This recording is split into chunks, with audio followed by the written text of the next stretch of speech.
Ladies and gentlemen, boys and girls, children of all ages, it is Halloween season here on PSNtv. I am Brian Stanley joining you for the Mission Prep pregame show as we bring that full moon into focus and bring you back out to the beautiful field here at J. Will Stadium on the campus of St. Joseph High School in my hometown, Santa Maria, California. It's a beautiful night here on the Central Coast. Clear skies as far as the eye can see in the setting sun to our west, and as we look out to our east. We have a matchup tonight, Stephen, of two squads that are 7-2, 5-1 in the Mountain League. A common loss opponent in the Arroyo Grande Eagles, Stephen, and these two squads are looking for the playoffs next week. But before they get there, they have a battle tonight. And this is a battle, Stephen, for Coach Schuster, the head coach of the Mission Prep Royals, for him to pick up a win tonight, which means he would have a win over every active coach in the Mountain League in his first two seasons in the Mountain League. Yes. Yes, I've done my research, yes. Because victory over every team but Mike Hartman's at AG, but they beat Mike Hartman twice last year. That's absolutely correct, because even though there's been turnover, it's made up for it. So, and you talk about the coaching matchup here. Pepe Villaseñor is someone that has winning records against probably every team in the Mountain League. Correct. In fact, he does, because beyond that, now that I look at my roster, I've got the notes here. Do you know what his record in the Mountain League is? I don't know what his record in the Mountain League is, but I know what his overall record is. All right, well, let's play this game then. What's his overall record? His overall record is 45-16, which is 73%. 17, but yes. Okay. 43-17, close enough. So, if I were to tell you that he played 30 league games in those games, what would you estimate his win-loss to be? This is a good word problem. Oh, I could tell you he's lost 2. Yeah, he's lost 2. So it's 28-2 since he came here in 2018. That is absurd numbers. He is one of the great coaches here on the Central Coast.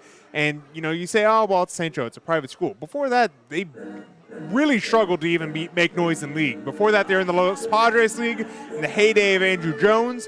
And Jones kept them in second place. Just kept him there. Didn't nowhere, just had his foot on the head anytime they came up. And there was no real hopes. And that's part of what spurred them to want to be part of this movement to the Central Section, was being second place in the Los Padres League when it came time for the seeding for playoffs. If you had a league title, well, you'd be above the teams that came second place. So that St. Joe ended up with a lot of bad seeding in the Southern Section, not mentioning the fact that you're playing LA teams, all of that. So that's part of what spurred the move to the Central Section. And that's part of the reason why St. Joseph has 0 CIF titles in football. And it's not because they field inferior teams by any regard. It's just a matter of they're playing the big boy brackets, which is going to be the case when they go to playoffs this year. They're projected for Division I, the big prize that everyone's got their eyes on. They're going to have a crack at it. And the Mission Prep Royals projected to go into Division III to be a heavy high seed, possibly number 1 seed in that Division III, and we're going to discuss that because I got some information delivered to me earlier this week, Stephen, I was told to keep classified, but it's Halloween season. I can't keep secrets. I'm going to reveal them to the public. This is a preliminary bracket that could feasibly be true, but we don't know because it all changes after tonight. Yeah. So we're going to take a quick break. This is the PSNtv pregame show. And Mission Prep football will roll on. We'll be right back. California Fresh Market is more than just your local grocery store. A full-service deli featuring premium Boar's Head meats and cheeses, handmade take-and-bake pizza, fresh salad and olive bar, gourmet cheese department perfect for any occasion, sushi rolled daily, organic and locally sourced produce, wild-caught seafood, choice Prime and Snake River Farms American Wagyu beef, artisan sourdough bread, and full-service health and wellness. California Fresh Markets, the best on the Central Coast. Hyundai San Luis Obispo is proud to support Mission Prep football this fall at 1407 Auto Park Way in San Luis Obispo. Come check out our Hyundai Getaway Sales event. With new inventory arriving daily, you won't want to miss out on what's going on at Hyundai San Luis Obispo. And if you don't feel like coming in, we make it easy with the option to shop from home. For more information, visit HyundaiSlow.com. Mission Prep football is driven by Hyundai San Luis Obispo. Welcome back to the Mission Prep pregame show. I'm so excited, Steven, I can't even talk. It is Halloween season. We're only, 5 days away from Halloween. Halloween on the 31st. As always, I don't even know why I have to tell you it's on the 31st. If you don't know it's on the 31st, you've probably been living under a rock since you've been born. I mean, look, it could be one of those cool holidays like Easter that, we decide based on lunar calendar or something like that. But, yeah, no, it's that 31st, which is really a bummer because it's like, why would you ever have a holiday that seems to only really work on the weekend set up so that it's on the 31st and it's a Tuesday this year? No one's having fun on a Tuesday. Tuesday's the least fun day of the week. I'm having fun on a Tuesday. I'll be in the box. Yeah. So I'll get to see all the mayhem happening in the security of the box. Security of the box. Yeah. So, all right. And speaking of security and top secret and confidential, I was delivered a bracket of sorts from a confidential informant, a source that remains to be classified. That remains to be classified. And it shows a potential bracket for Division III. And I told you I had this, and you're like, well, I want to make one too. So we got yours coming up in a second. But here is that potential bracket that is classified for Division III. It could all change after that, but let's discuss this a little bit. And the potential bracket, the classified bracket, the prediction is that Mission Prep gets a first-round bye in Division III as the number 1 seed.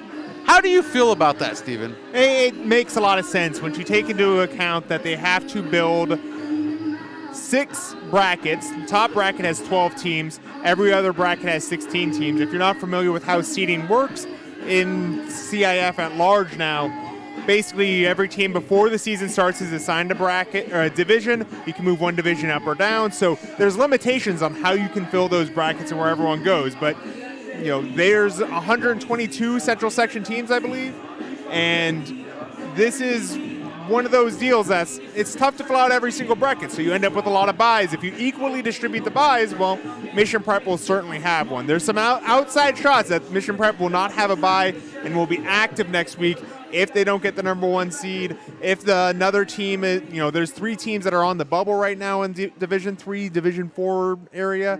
If all 3 of those teams win, maybe that bye goes away, even if Mission Prep has the number 1 seed.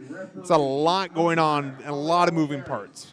And in this bracket that was given to me, we see Lompoc Braves traveling to Templeton. Templeton going to Lompoc, the number 12 versus number 5 seed. Another local team, the number 11 seed, would be Pioneer Valley. They'd be going to Washington Union, and then Atascadero being the number 2 seed in that division, leaving out teams such as San Luis Obispo in Division 3. Well, it's SLO's a D3 base seed, so when everything starts moving, they could end up in Division 2 or Division 4. So I'm not sure where that math's going to end up. I had some different math than this insider that built this bracket. They probably have some more knowledge than I do on exactly how this seeds, but I went off public info and made my own bracket. This is all based off of Cal Prep's rankings, and this is what I came up with for Division 3. Very similar in a lot of ways. Oh, there we go. Get into it. Into it. Oh, nope. That's the wrong one again. A lot of buttons here. There we go. A lot of buttons. And this is Steven's bracket that we dialed up for you. And again, Mission Prep being the first round bye team in this, not playing next Friday, getting a week off and able to rest the injured and build up the strength of those who are already strong. Well, I mean, and more than that, anytime you take a team on in a seeded bracket that's built the way that the Central Section's building this bracket, it's going to be a tough game, and that saves them one game, one step on that ladder from having to go all the way to the final. In this bracket was made all through publicly available data using Cal Prep's rankings. So if you look at that, Mission Prep's the number 22 team in CIF Central Section according to Cal Preps. The next highest in division that would be eligible for Division 3 is number 26, Atascadero. So the Ocean League champs are lurking down there at number 2. But the thing I like about my bracket, SLO is on the same side of the bracket as Mission College Prep. So a potential rivalry match down the road if everything were to work out the way that it should. If you're someone that likes drama and enjoys having local rivalries play out deep into playoff brackets. I know something that makes a lot of people at Mission Prep happy in both brackets that appeared, yours and the confidential one, is that RFK is on the same side as Mission Prep and would be facing them in the semifinals, a matchup repeating from last year when Mission Prep got booted out of the semifinals by Kennedy, the Screaming Eagles. Well, the thing that makes me happy when I set up my bracket, very local Division 3. It's going to have the most local teams of any division across CIF. My bracket's got 6 teams in Division 3, 2 in Division 4, 1 in Division 5, and 2 in Division 1. Including one of those teams, St. Joseph here, most likely going to be on the road in Division 1 as a lower seed, going to be playing out and hoping to play into that main bracket. We've got them as the number 11 seed, which will put them at the road to Sanger, if my prediction is correct. A tough matchup for St. Joseph indeed. And captains are going to be meeting at center field for the coin flip. And we'll get to those captains as they meet at center field. And the Mission Prep Royals captains, as always, are going to be number 1 are Connor Lopez, number 11 Luke Terry, number 21 Drew Harrigan, and number 60 Gabe Rodriguez. And your captains for the St. Joseph Knights, only sitting out 2 right now. A couple more coming out just a little bit late. Right now on the field is Nicholas Ramirez and Dominic Soares. And coming out is Anthony Vargas wearing number 1, the outside linebacker, free safety on defense. And we're going to bring down that graphic. Hopefully I get the right command this time with a stretch of the keys. And Steven, tonight's matchup is basically a battle for second place as the Arroyo Grande Eagles have run away with it. They've knocked off both the St. Joseph Knights and the Mission Prep Royals, along with everybody else so far in the Mountain League. We're awaiting tonight's contest. And the St. Joseph Knights will receive the opening kickoff. What will it take for the St. Joseph or the Mission Prep Royals to collect the win tonight?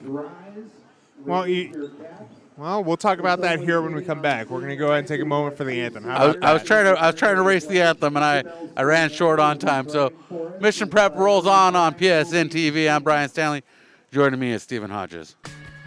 Mercedes-Benz San Luis Obispo, with over 25 years of experience and 5 years serving the SLO area.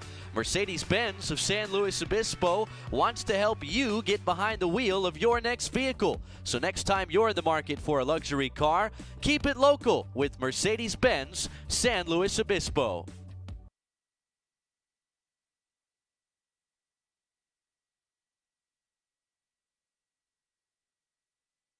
Get a head start on your New Year's goals with Kennedy Club Fitness. Locations all over San Luis Obispo County. You've got classes, sauna, steam room, tub, and a heated pool. It's where I work out. It's Kennedy Club Fitness. California Fresh Market is more than just your local grocery store. A full-service deli featuring premium boar's head meats and cheeses, handmade take-and-bake pizza, fresh salad and olive bar, gourmet cheese department perfect for any occasion, sushi rolled daily, organic and locally sourced produce, wild-caught seafood, choice Prime and Snake River Farms American Wagyu beef, artisan sourdough bread, and full-service health and wellness. California Fresh Markets, the best on the Central Coast. Family is ingrained in the core values of Mission Prep. So when picking cars, why not stay with family? And that means Hyundai San Luis Obispo. Yup, Hyundai SLO, located right on Auto Park Way off of Los Osos Valley Road, keeps it in the family with the Mission Prep familiarity involved. So So go check out Hyundai Slow today for quality vehicles, a friendly team, and professional service at every step of the way. And tell them the Royals sent you. It's time for an MPG upgrade at Sunset Honda. Save big with Sunny's end of summer deals at Sunset Honda. Like 3.29% financing for 60 months on select pre-owned Hondas. Or take advantage of $1,250 in Honda loyalty on every new Ridgeline and get 2 years of free scheduled maintenance with any new 23 Honda. Plus, get a $25 gas card just for taking a test drive. Trade in your gas guzzler today and get $1,000 over Kelly Blue Book from the start. Get started today at sunsethonda.com. Welcome back to Mission Prep Football. We are about to get underway for the Via Automotive first quarter here on PSN TV Mission Prep Football, presented by California Fresh Market, driven by Hyundai, San Luis Obispo, and St. Joseph will receive the opening kickoff. Stephen, what are some keys to victory for the Royals tonight? Well, this is really going to be a clash of styles. It's going to be a high-powered, fast-tempo offense versus a defense, an offense that likes to take things at its own pace. So Mission Prep's going to be looking to control the pace, keep this game to limited possessions, while St. Joseph is going to be trying to make the most of every single possession and keep the pace high. So whoever is able to control the ball the most, get the most snaps, control the clock the best, is probably going to end up on top in this one. The St. Joseph Knights wearing their home black jerseys with Kelly green trim, white helmets, white pants, coached by head coach Pepe Villasenor. In his 6th season, the St. Joseph Knights are 7-2, 5-1 in the Mountain League from St. Joseph High School in Santa Maria, California. Your Mission Prep Royals wearing their home whites with navy numbers and letters, gold trim, navy helmets, getting ready to kick off. Their head coach is David Schuster in his 7th season, with the 52nd win coming last week, the all-time winningest coach at Mission College Prep in football. The Royals split a record of 7-2, 5-1 in Mountain League.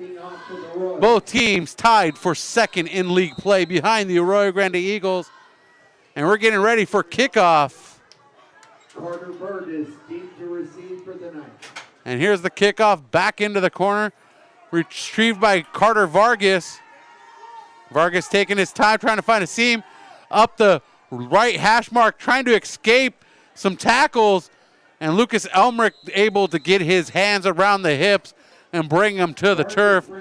Carter Vargas down inside the 30-yard line. Carter Vargas showing off why he's rated at a 3-star recruit by 247 Sports, and just able to evade a lot of tackles, keep his feet moving, and shed people even when they make contact. He's going to be a guy that the Royals are going to keep a real close eye on.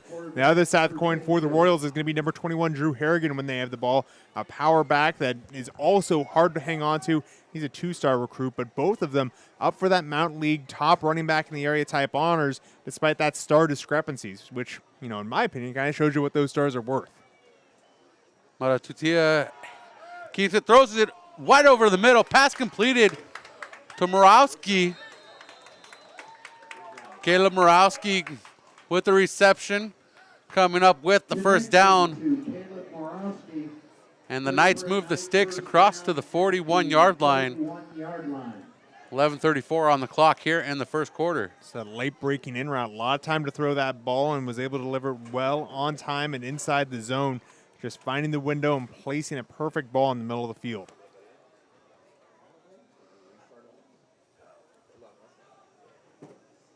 Hand off to Carter Vargas. Met at line of scrimmage by a group of Royals before he's brought down. A short gain for Vargas of 2 yards. 2nd and 8 for St. Joseph. 7 yards from midfield. Lining up on the right hash mark. Receiver to each side. A single back in the backfield with Matatutia.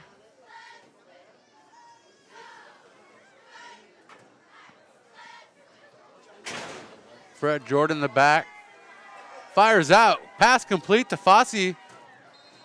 and pulled down by Luke Terry, short of the first down. That's going to bring a third and short for the,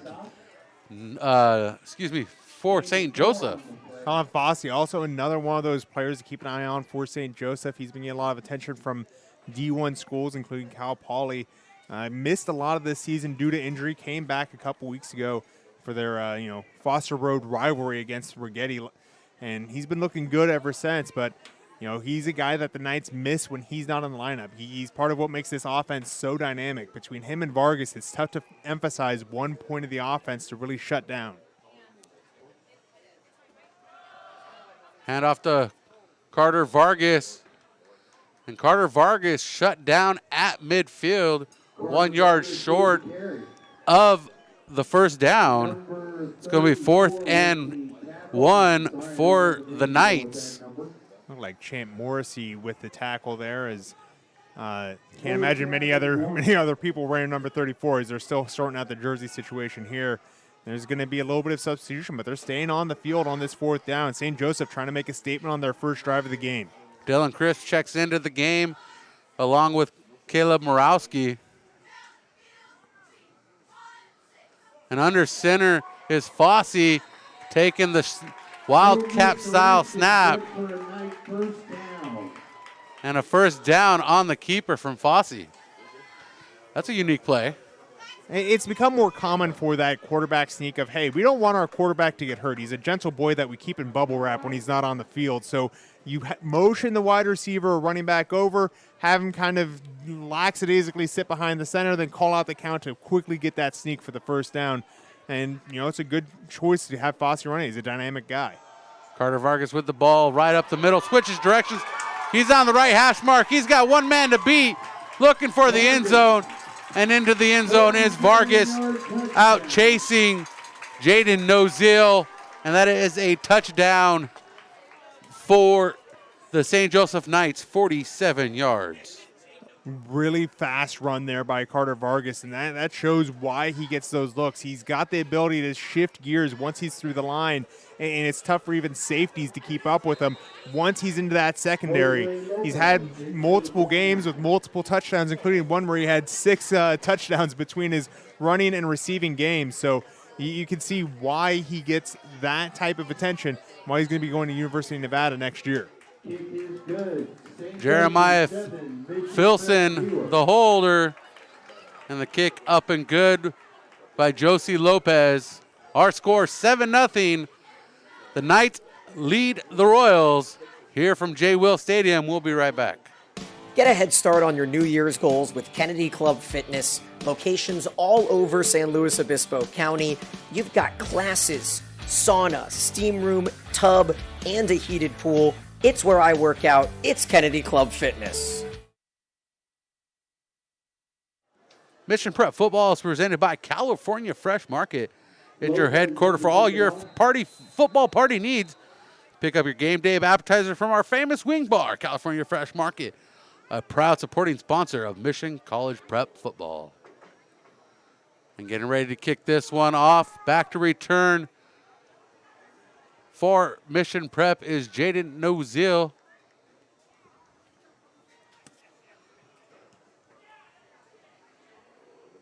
And Luke Terry, who catches it at the 7-yard line, looking for a return to seam up the middle and gets snagged from behind and still on his feet. And it looked like snagging him from behind was Isaiah Estrella. Returned by Luke Terry. Lopez with a very high kick there. He's going to be another guy. I know we've been saying there's a lot of guys to watch, but Lopez is a 5-star kicker. He's a guy that normally gets into the back of the end zone there. It's not all about distance when it comes to kicking, though. It's also about height. That height was able to allow the Knights to get good coverage, because if that wasn't as high, I think there were some seams opening up that the Royals were going to be able to exploit and get much further upfield. So keep an eye on the kicking tonight for the St. Joseph Knights.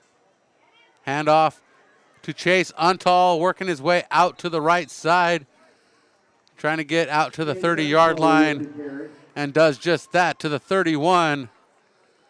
A second and medium for Mission Prep. I'd like to say a shout out to one of our fans, Marcy Dolan, always chiming in to our broadcast each and every week. Always there. Chase Untal with the off-speed back move, just going to the outside, getting a handful of yards, not much more. Handoff again to Untal, right into the pile. And that's about a 1 yard gain for Mission Prep. A 3rd and 6 for this offense. Mark Coleman with the stop. Mission Prep does a great job testing all the facets of the defense with their run game. You know, it's so easy to say just stop the run. They're trying to force the outside, the inside, make the linebackers move. Nothing easy when you're trying to stop the run against Mission Prep. And we have flags on the field with the whistles. Action stopped. And Mission Prep getting called for the false start. A 5-yard march off for the offense. Yeah, it looked like the wing backer there just got into his motions a little too early. Mission Prep likes to pick up that free yardage. They like using off cadences, hard counts, all sorts of stuff to try and get any advantage they can out of the defense without even moving the ball. 3rd and 11. A shift at the line, including Drew Souza moving from right to left. A handoff to Jaden Nozil. And Nozil gains about 5 yards, bringing up 4th down. And the kicking unit coming out in this Via Automotive first quarter. 6:50 on the clock. Our score, 7-0. St. Joseph leads in this Mountain League finale. And that was an interesting drive for a number of different reasons. For starters, Mission Prep ran the ball 3 times. Drew Harrigan didn't get a single carry. They mainly kept it to the outside. Wondering how much of that was by design and how much of that was seeing what was in front of them. An odd script, and this is a bad snap. A bad snap, and falling on it at the 2-yard line is the quarterback / punter, Thomas Glenn. And luckily they give it to him at the 4 rather than the 2. That's an extra 2 yards the defense has to work with and try to protect. Oh, yeah, they'll take every inch they can get there. That's about as bad as that can go. As someone's been broadcasting a lot of Cal Poly recently, I can tell you, special teams can go wrong in a lot of different ways. That's just one of them there. You're expecting to give your defense a little bit more room, and instead, backed right up against the shadow of the goalpost. 6:22 on the clock. St. Joseph takes over for their second drive of the contest. 4 yards to the end zone. Carter Vargas with it. And a hurdle over Jaden Nozil into the end zone for the score. Second touchdown of the night for Vargas here in the Via Automotive first quarter. And Carter Vargas just catching a wave on the back of his lineman there to go into the end zone. When it's that easy, just follow your lineman. That's all you got to do. And, you know, I always find it funny when running backs jump around as if they did something crazy there. But really, just following the blocks ahead, an easy run for the St. Joseph Knights. And the extra point up and good for Lopez. And our score is 14-0 St. Joseph midway through the first quarter. We'll be right back with Mission Prep Football on PSN TV. 20 game finishes doesn't mean there's no fifth quarter spot. And for us, it's Milestone Tavern, proud sponsor of Mission Prep High School football, located right off of Foothill with all the TVs, all the fresh drinks, and fantastic food specials every single night. Milestone Tavern is open every day and the favorite spot for our Mission Prep Royals. Milestone Tavern, go check them out. Back under action here in the first quarter. Mission Prep Football presented by California Fresh Market, driven by Hyundai of San Luis Obispo. Josie Lopez getting ready to boot this one away after a 4-yard Carter Vargas touchdown. Don't know why I hesitated on touchdown. And Jaden Ozil collects it at the 4-yard line. Out to the 25, works his way across the 25. Down the right hash mark, and the ball settles at the 27-yard line. And tonight's first quarter is presented by Via Automotive. Their motto is, our family taking care of your family. And Via Automotive takes it to heart. The Via Automotive, Via Family Auto and Body Repair business has both the experience and the equipment to diagnose and repair almost any problem you can think of. Proud supporters of Mission Prep football. Appreciate them being along. Well, last drive for Mission Prep was a 3-and-out. Couple runs by Chase Suntal, run by Jaden Oziel, and a penalty. Really not what marked the downfall of that drive. A bad long snap on 4th down, giving the Knights good field position to finish it out. Drew Souza in motion, handoff to the back. I believe that's Jaden Oziel with a short carry. And Oziel pushing forward to the 32-yard line. And we've yet to see a first down for the Mission Prep Royals in this contest, Steven. I think that is actually Drew Harrigan, his first carry of the night. They're going to switch up personnel here. I think they're going to lighten things up. They're not getting it done out of this T formation.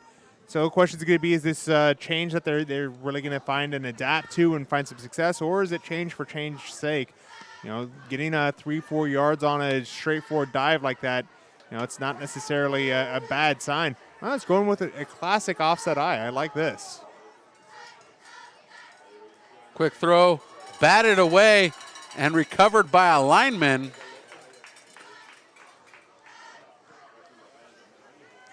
And yeah, that's going to be Armin Clayton that made the reception there. Just like, Brett Favre's first reception in the NFL. You know who caught Brett Favre's first pass? Brett Favre. Brett Favre. I'm 2 for 2 for your questions tonight. There you go. You're killing it. That's a situation where the O-linemen, sometimes you're better off just letting it fall to the ground there. O-line coaches are kind of split. I've been around O-line coaches are like, look, if you get a chance to catch it, go make history, big boy. And then there's the ones that are, hey, you're not there to catch the ball. Put it on the ground, make sure that you're not going to fumble it. 3rd and 8. Thomas Glenn under center, hands off to the back, pushing forward for a small gain. And the Royals will face another 4th down as Drew Harrigan carries that one. 4th and 6. So far this season with the Royals, we've seen a few impressive things, including their first field goal this season, their first punt return for a touchdown by a lineman, and now a reception by a lineman. I mean, the touchdown by a lineman was, from the fullback position. So, hey, still lineman. I'm not taking that away from the lineman. Okay, the big boy got into the end zone. Rodriguez got to the end zone. That's what matters. You're absolutely right. I will say, I feel, good long snap there. We talked about the bad long snap on the last drive. Talk a little bit about long snapping here. It is one of the toughest things to do in football, and it doesn't get enough praise because not only are you trying to throw a ball 15 yards between your legs, you're supposed to do it on a cadence. It's supposed to spin a certain number of times so that the laces end up top so that the punter can get the ball away fast. Has to be a low ball. You can't rainbow it unless you have what happened on that first drive. Long snapping is a beautiful art. I feel like it's not talked about near enough for how hard it is for every level of the play. Fires out to Colin Fossey, escapes one defender, but does not escape the second two, which is Connor Lopez and Lucas Elmrick. And that is a short gain for Fossey of 1 yard out to the 33-yard line. No surprise to see Connor Lopez and Lucas Helmer combining for a tackle there. Two of the best defenders for Mission Prep on a defense that's really astounded everyone. They just only now in this game crossed 100 points on the season against a really remarkable mark this late in the season. So I see those two players come together. I mean, they're just flying all over. They're doing what's right. Mara Utia throws over the middle. Colin Fossey with the reception, a big reception over the middle, and that puts the Knights deep into Royals territory. And that goes a good 37 yards for the completion. Fossey just showing how dangerous he can be getting deep behind the middle of the defense. And this is going to prompt a timeout from the Mission Prep Royals. I mean, that is a fundamental crack in the system that I think they want to address. And the Royals take the timeout. We'll take it with them. Mission Prep football continues. If ever I would leave you, it wouldn't be in summer. We'll never leave you either, especially not in summer. Hi, this is John V, and that's my son Tom singing. The average age of the car on the road today is at least 12 years old. The older the car, the more TLC it requires, especially during summer. So now's the time to come in for a free battery and alternator check at Via Automotive. The summer heat can be brutal on your car's electrical system, so let us make sure everything is working right. If you do need service, remember that our technicians are iCar and ASC certified, which means they know your car from bumper to bumper. No, never At Via Automotive, we'll never leave you, whether it's spring, summer, winter, or fall, and that's a promise. Look us up online at via-automotive.com or call 781-3925. Via Autobody and Automotive. Let our family take care of your family. Nicely done, son. 1st and 10 for the Knights, 30-yard line of the Royals. Following a 37-yard completion to Colin Fossey. And a run right up the middle for Fred Jordan. And Jordan collects a good 8 yards on first down, setting up an easy second down for this offense that has just been clicking for Pepe Villaseñor. Just a textbook way on how to use your eyes to open up room in the middle. Pushes everything off tackle and then cuts back behind his guard. The right guard there had a beautiful block to open up some room on the inside. That's where all that yardage came from. I can't quite read the jerseys because it's green on black with no trim.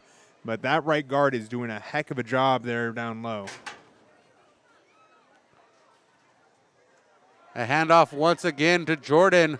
Oh. And Fred Jordan collects enough for the first down inside the 20. And the Knights are hanging out in the red zone. And I think this is the first time we've seen them hang out in the red zone under their own entrance. Lucas Elmerick almost had the tackle for loss there and just ended up not being able to pull him back. Didn't get a good grip around him. And, you know, we talk about Coach Kurt Heineke does a great job with the offensive line, also does a great job with the wrestling program. Great sport to kind of dual task with football for that reason. Getting those grips and getting those grappling takedown abilities, really important in those types of situations, as Elmerick had a beautiful look in the backfield. 1st and 10 from the 17-yard line, pulling out to the right side. A corner pass, incomplete for Mata Utia. 1:41 on the clock here in the Via Automotive first quarter.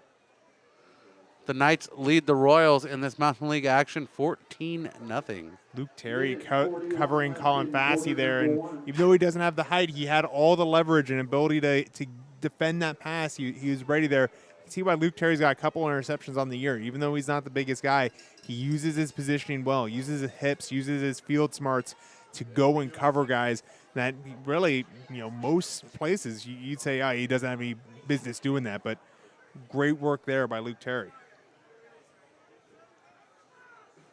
Working from the shotgun. Looking to throw this one, Mata Utia, and can't connect with Carter Vargas on the swing. Yep, that is the swing route. Yeah, nice little swing route out to the flat. Everyone will tell you, the swing route's so easy to complete, and it's really not. You're throwing at the profile of a running back, which means that they're not going to be able to catch it with, you know, their hands in front of their chest. They've either got to catch one in motion and time that catch as they're swinging out, or they're going to be trying to turn backwards to make that catch. It's a tough timing route for a quarterback and running back to hit. So it looks easy, but it's not. Just because it's close doesn't mean it's an easy throw.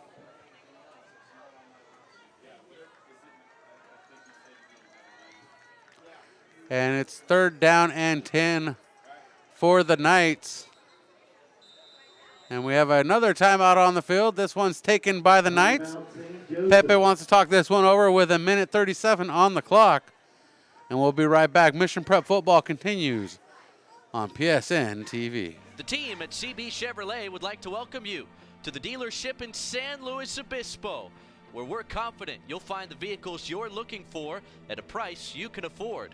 Come and check out our full selection of new Chevrolet vehicles or get a great deal on a reliable pre-owned model.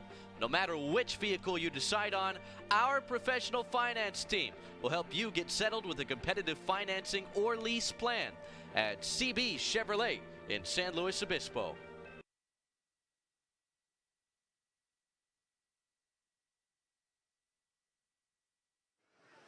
Our cameraman Thomas Bowden has busted out the hand warmers. He doesn't like the California, the Santa Maria weather here. He's a San Luis Obispo boy. Quite different weather. That 30-mile trip changes drastically. Look, it's got to be the same temperature in SLO right now. It is not that different. It's called the seasons. And here's a third down snap and a big hit on the throw into the left corner. And that pass broken up, falling incomplete. It's Gabe Almada charging through the line for that hurried pass. And it's just, plays like that can really change the tempo for a defense. You talk about a rough first quarter. Well, a big hit on the quarterback like that can really shake things up and get the confidence going, especially as it brings up a fourth down and forces a field goal rather than a chance for a touchdown. And out for a 34-yard attempt. And that one is blocked by the Royals. That is probably the most interesting block I have seen ever in football. I think that is it Drew Souza out there or Miles Thompson? I think it was Ethan Orozco. They're going to say Orozco over the PA, but they double clutched the kick. They stopped the kick because they saw the block coming, then kicked it anyway right into the blocker because, well, he was already in the backfield. Where am I going to – I came here to block the kick. If you're in line to block a kick, stay in line, So Royals hold fast. Our score is still 14-0 with a missed field goal at 1:31 in the first quarter. And the handoff to Noziel. Noziel on the sweep out to the right side. Gains a couple yards before he gets to the the 35-yard line. And pushed out of bounds at the 31. A 5-yard pickup for this offense, needing a spark of energy following a solid defensive stance. I mean, that spark of energy is coming from the defense. A blocked field goal, a big hit on a third down. That's how you energize a team. It doesn't always have to be, the long, touchdown throw, 80 yards. You'll take it if it's there. But, the defense really has to play a role in any team's success, and that's been proven at Mission Prep. And the handoff up the middle, running the ball. Again, the Royals possibly trying to open up the passing lanes as the defense collapses in on that line.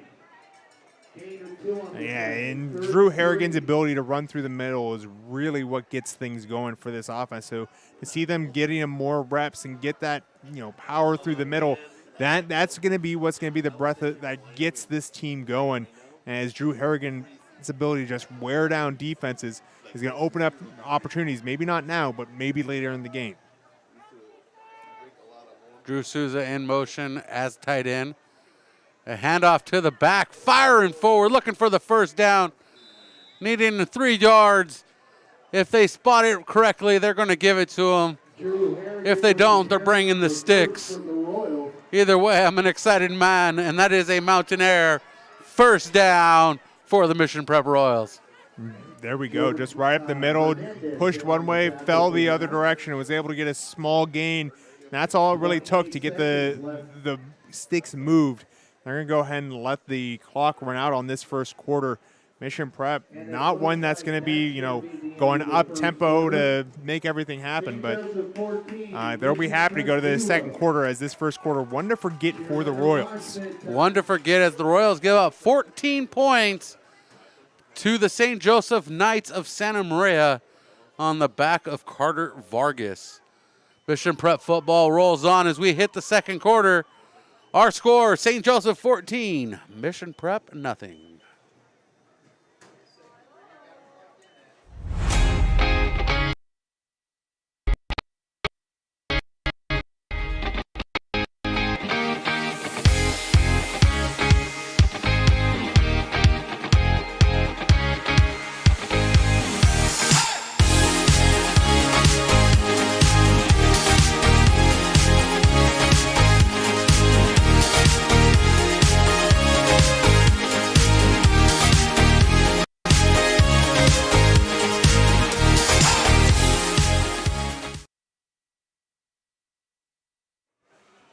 Mission Prep Football is presented by Hyundai of San Luis Obispo, our second quarter sponsor. From your car buying experience and financing to your routine maintenance visits and your genuine accessory purchases, we are here to support you in your ownership experience. Hyundai of San Luis Obispo. Proud sponsors of Mission Prep Football and our second quarter sponsor. Royals starting off this second quarter with a 1st and 10 following a first down. Ball spotted at the 36-yard line of their own. They are traveling left to right on your screen. A flag comes out from the near sideline, and Luke Terry with the carry out for 2 yards. But we have laundry on the field, Steven. Yeah, this came out when Luke Terry put his hand on the ground. Didn't see the signal against Mission, but they're definitely pointing that direction. I think this might be a legal motion against Mission Prep. Maybe because Luke Terry had his hand on the ground, picked it up, and then moved to the backfield. But that's an odd one. I didn't see the signal. 5-yard penalty against the Royals. 5-yard penalty puts the Royals back at the 31-yard line. Now facing a 1st and 15. And Royals' second 5-yard penalty of the game. They had a false start earlier that put them from 3rd and 5 to 3rd and 10. So this is going to back them up. And the Royals not a team that does great from behind the sticks. So they're going to have to find some way to make success happen here with a long ways to go.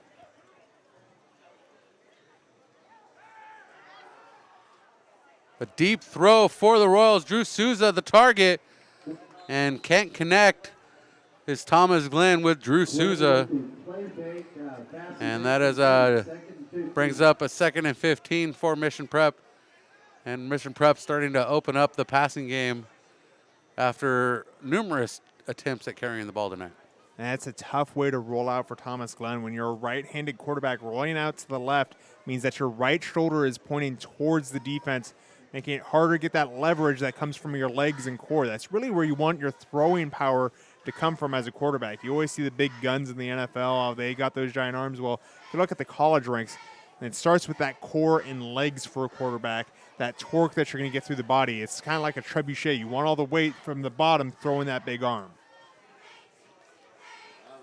And nowhere to go in the backfield is Drew Harrigan as he meets his match at the line of scrimmage by the big man.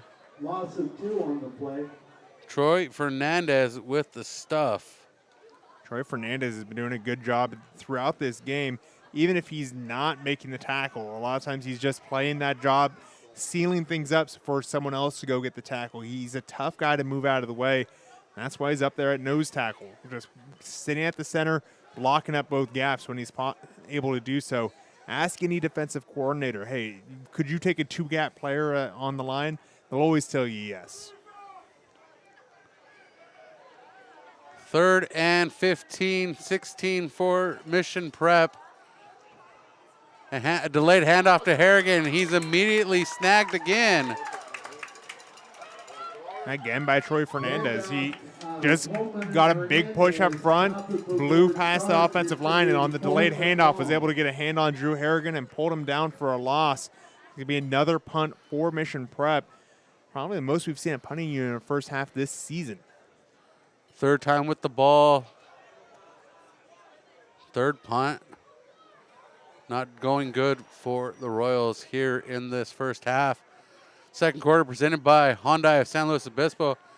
And that punt will be collected by Vargas at the 37-yard line. And Vargas is off, trying to shake one defender at the 40. And does still on his feet, still in bounds.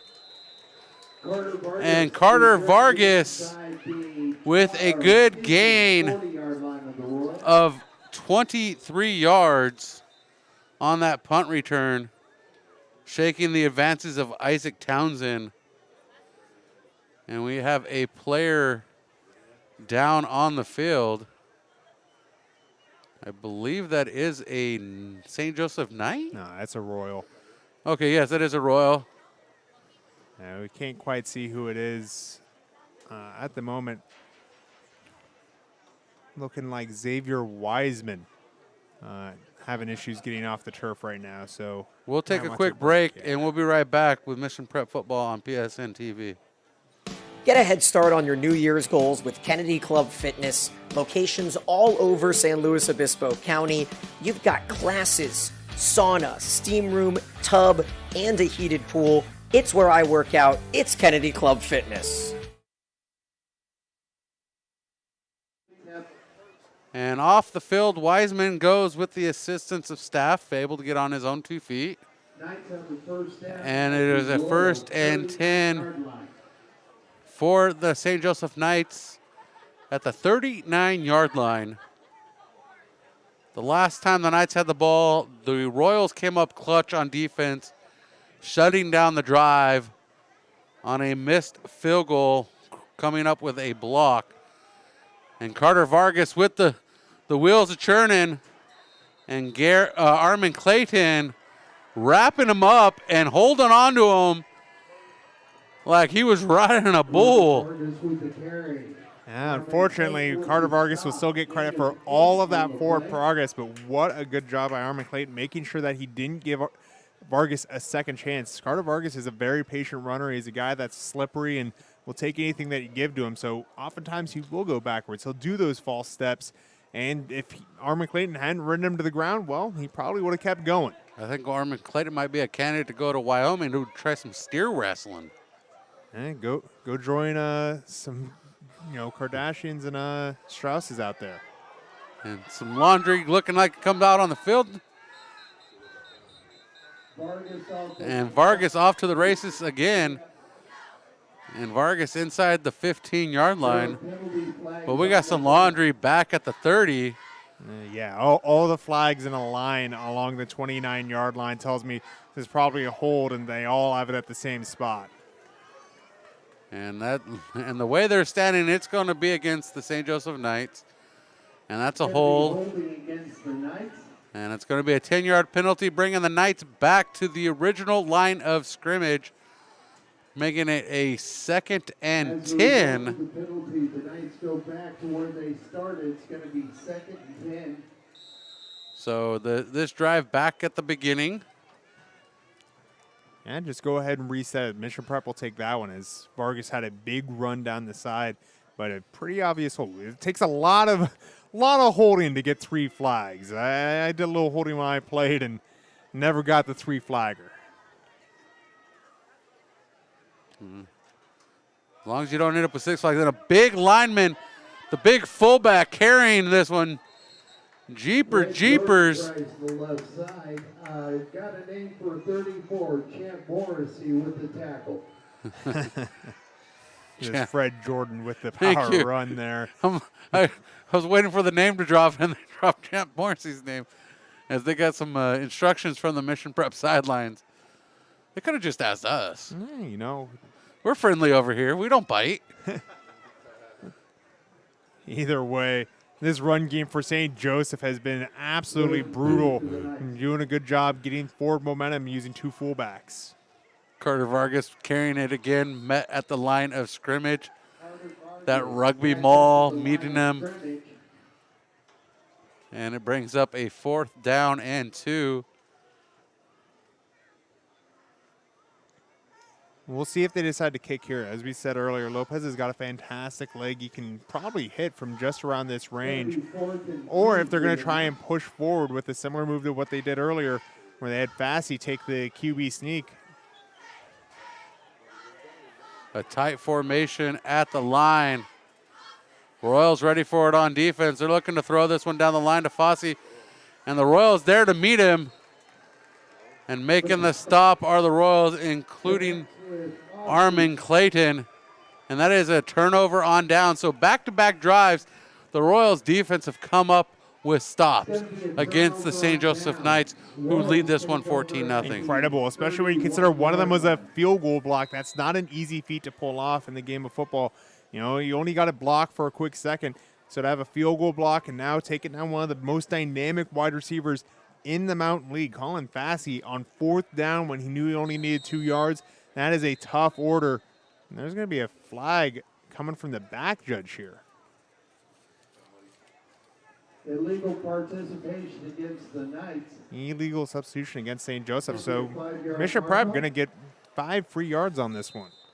I'll take it. As a Mission Prep fan, I'll take those 5 yards, and we'll start with a 1st and 5 from the 36-yard line. Drew Souza in motion, left to right. Hand off to Harrigan. Harrigan's got the locomotive turned up, looking for that first down, delivers the shoulder, and gets out to the 41-yard line, and we're going to move those sticks. And that is a Mountain Air first down. And the Mountain Air is located in downtown San Luis Obispo, serving the outdoorsmen from the novice to the experienced since 1975. Check them out in the Marsh Street Plaza. Just picking up the first down on 1st and 5. 1st and 5 is a weird set of downs because, it's not something that you typically expect to have. But Drew Harrigan making the most of the short yardage and picking up the first down with a good power run. Gunny going to the sidelines from the top box. And Drew Harrigan turning those wheels again. That locomotive, that steam engine's getting warmed up. They must have refilled the coal engine. Well, I tell you what, grass grows, water flows. Drew Harrigan runs the ball. I mean, he's a power running back that is extremely hard to take down. Now he's getting that chunk yardage right up the middle that we talked about. This is what gets the air into the Mission Prep lungs. This is how they get moving. And once they can establish this game, the offense can become more complicated. You need that bass note in order to play the rest of the song. And the Royals turning the ball forward, 2nd and 2 for Mission Prep. They're 1 yard from midfield. And Harrigan with it once again. He's looking for another first down. And that is a Mountain Air first down. And tonight's game is proudly sponsored by the Mountain Air. It's your place for your camping, hiking, backpacking, climbing, travel, skiing, snowboarding, car racks, and outdoor venture needs. They also have a full-service ski and snowboard rental and repair shop. And that's perfect time because snow season's coming up. Snow season is coming up. And, you talking about going to Eastern Washington next week with Cal Poly, and they've already had their first snow of the season out there in Cheney, Spokane area. So I'll be looking at the mountains, seeing how much powder's on those mountains. 1st and 10 for the Mission Prep Royals. And falling over like a dead tree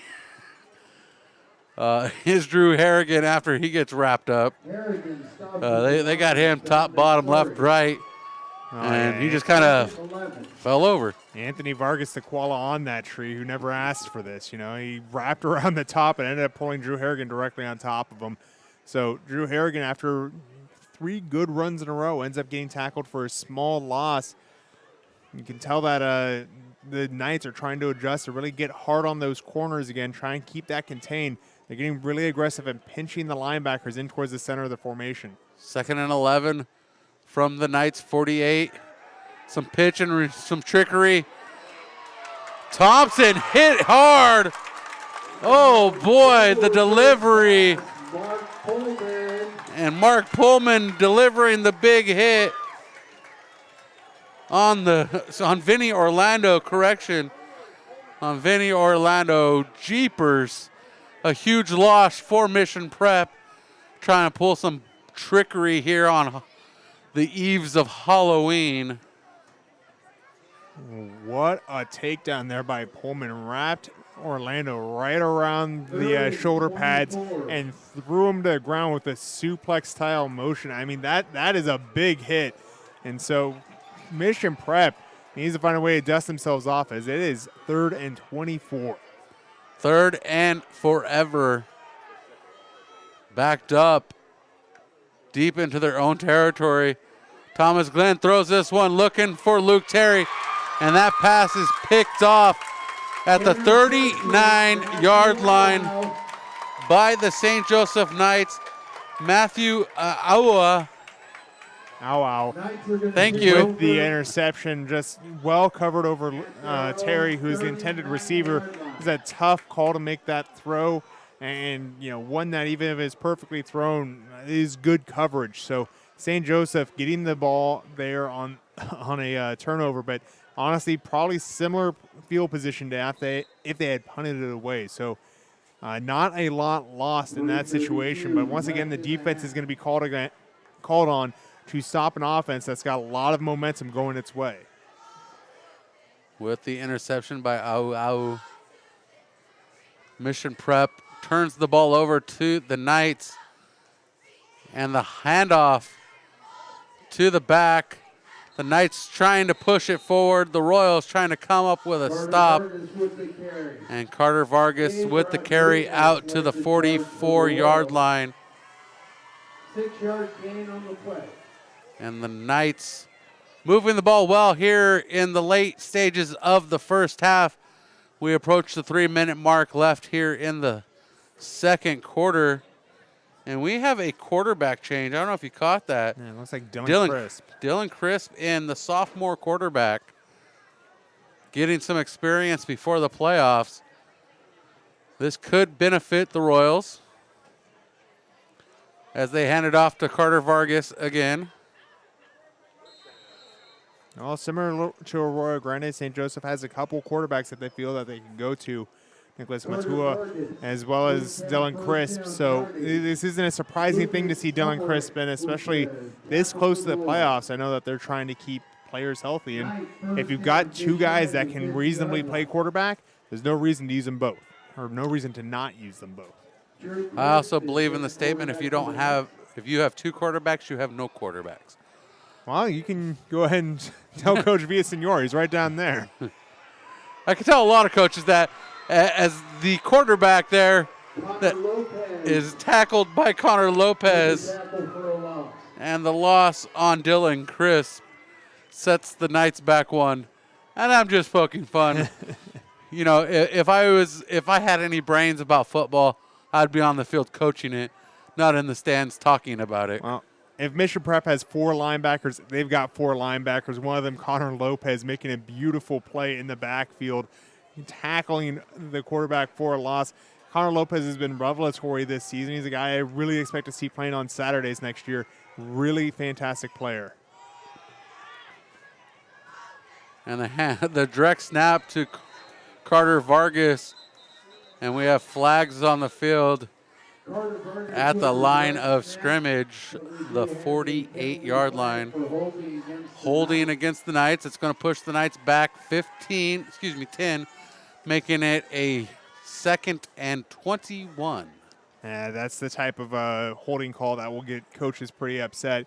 When you're moving forward, you should be pushing yourself into the player in front of you. If you have to take a hold to make that happen, it means you're not making the play happen with your legs. You're not getting the block square on like you should be.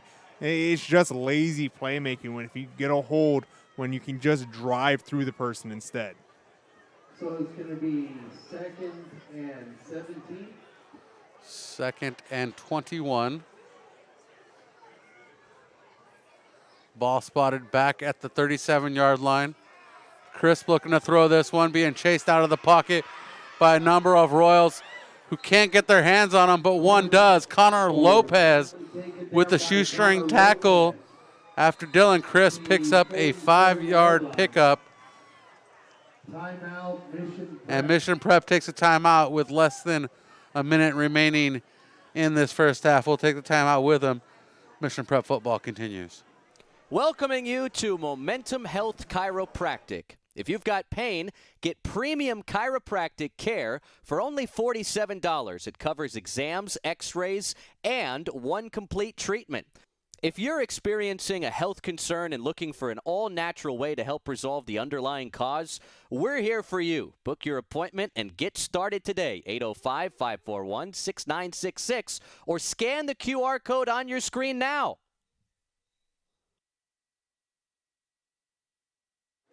So far, we got one person in the chat, Marcy Dolan.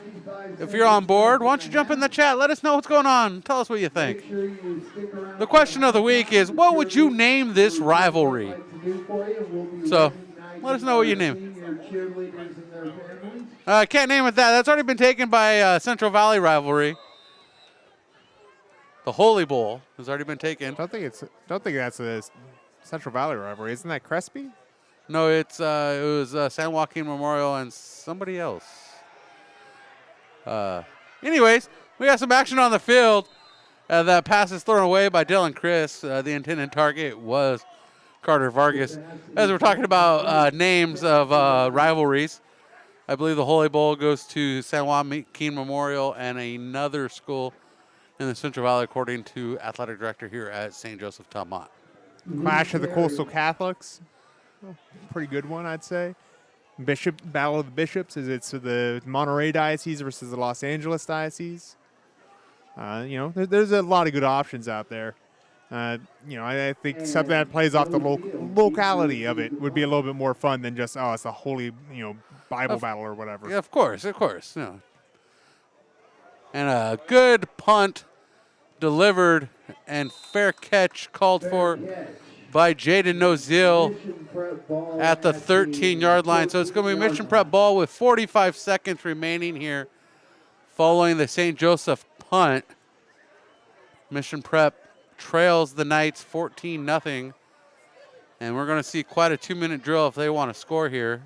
Well, if they run a 2-minute drill, I don't think they're going to make it. I'd recommend going much faster than that. 45 seconds still on the clock. Mission Prep basically has two plays to score if they, really get it going. But I'd expect them to go between the tackles here and kind of go back to halftime. The second quarter went better for them than the first, but that first quarter was not something that Mission Prep was particularly happy about. Quick pass out to Luke Terry.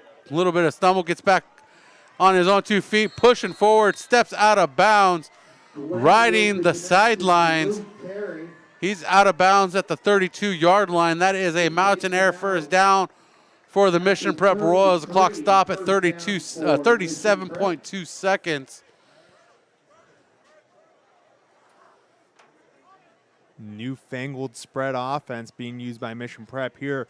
Really utilizing the sidelines, getting things going, and making sure that they get to the boundary. That's going to be the key here. They do have a couple timeouts, but conserving that clock, I said they had a couple plays to cross midfield. They got to do it quickly. Rolling out under pressure is Thomas Glenn, looking for the sideline, trying to conserve some timeouts. And Thomas Glenn gets out of bounds with 30 seconds remaining. And that was a foot race to the sideline as A.J. Gogo was chasing him out. A.J. Gogo getting the easiest sack that he's going to have. Didn't even have to touch the quarterback, just force him out of bounds there. And is smart, though. Conserve that clock. The only thing that maybe Glenn look to do is see if there's a wide receiver downfield and just throw it well over his head towards the boundary once he's out of that pocket, which he's out pretty quickly because he's a rollout type route. Trips to his right.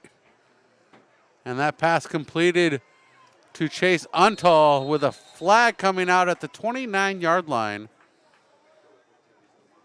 The line of scrimmage. So we're going to see a hold most likely. Glenn with the connection. And it could also be a legal wide receiver downfield if one of the O-linemen, blocked too well and ended up going upfield. There's going to be a discussion here, but this is probably going to be declined to take the force it down rather than take the yardage. Yardage is pretty insignificant at this distance, but the down could matter depending on what happens on their third down coming up. Yeah, an ineligible man downfield against Mission Prep. So they're going to end up pushing them back a little bit and take the down, or take the yardage rather than the down. Ball spotted at the 24-yard line. It's going to be a third and second down, 24 seconds and a half. Second down, and I believe that's 18, 19. Drew Harrigan with the carry, stuffed by 3 St. Joseph Knights. Yeah, I think that'll do her. Go ahead. I was going to say, I think that'll do her. I think that's just going to end the half for Mission Prep. Oh, they're going to hurry up here. Never mind. A little trickery. And at the half, our score, the Knights 14, the Royals nothing. as the Royals defense has come up clutch twice in this first half with 2 big stops. We'll be right back with some more details of this first half. Stay tuned. Located off Highway 101, just minutes from downtown San Luis Obispo, Pismo Beach, and Central Coast Wine Country. Book your next Central Coast stay at Madonna Inn. With 110 unique guest rooms, on-site restaurants, bars, bakery, shopping, hiking, biking, and day spa, Madonna Inn is your travel destination dream. Let's go Mission Prep. Let's stay at Madonna Inn.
At this time, we would like to honor our senior cheerleaders and their families. There is no truth to the rumor that Mrs. Doherty actually shot the animal she's wearing, by the way.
At KD Capital Mortgage, we know that your home is much more than 4 walls and a roof. Your home is where dreams are born and memories are made. That's why whether you're looking to refinance your current home, purchasing your dream home, or buying an investment property, our goal is to help you take advantage of today's historically low rates and make sure you find the right loan to match your specific needs. So whatever your mortgage needs may be, the perfect loan is waiting for you, and KD Capital is here to help. Please give us a call at 805-226-5550, a proud partner of the Mission Prep Royals.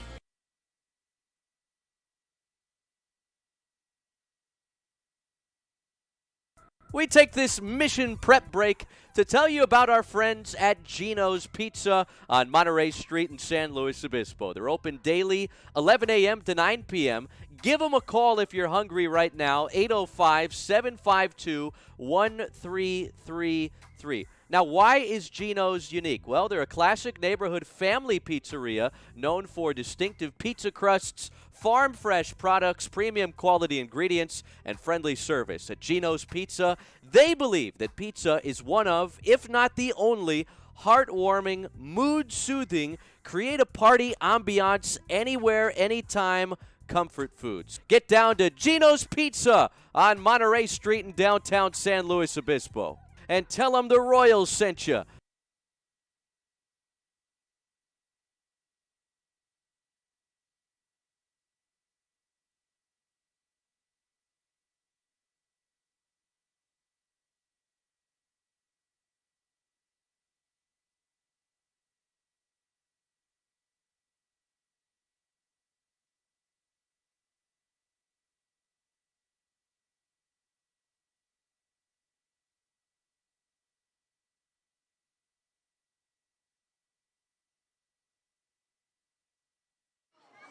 Steven, welcome to the halftime show. Thank you. Thank you. Our cameraman is now turned into our audio man because I was going to talk to you, Steven, and we weren't going to be able to hear you. Until he turns you up. So we do appreciate that. Let's update that graphic.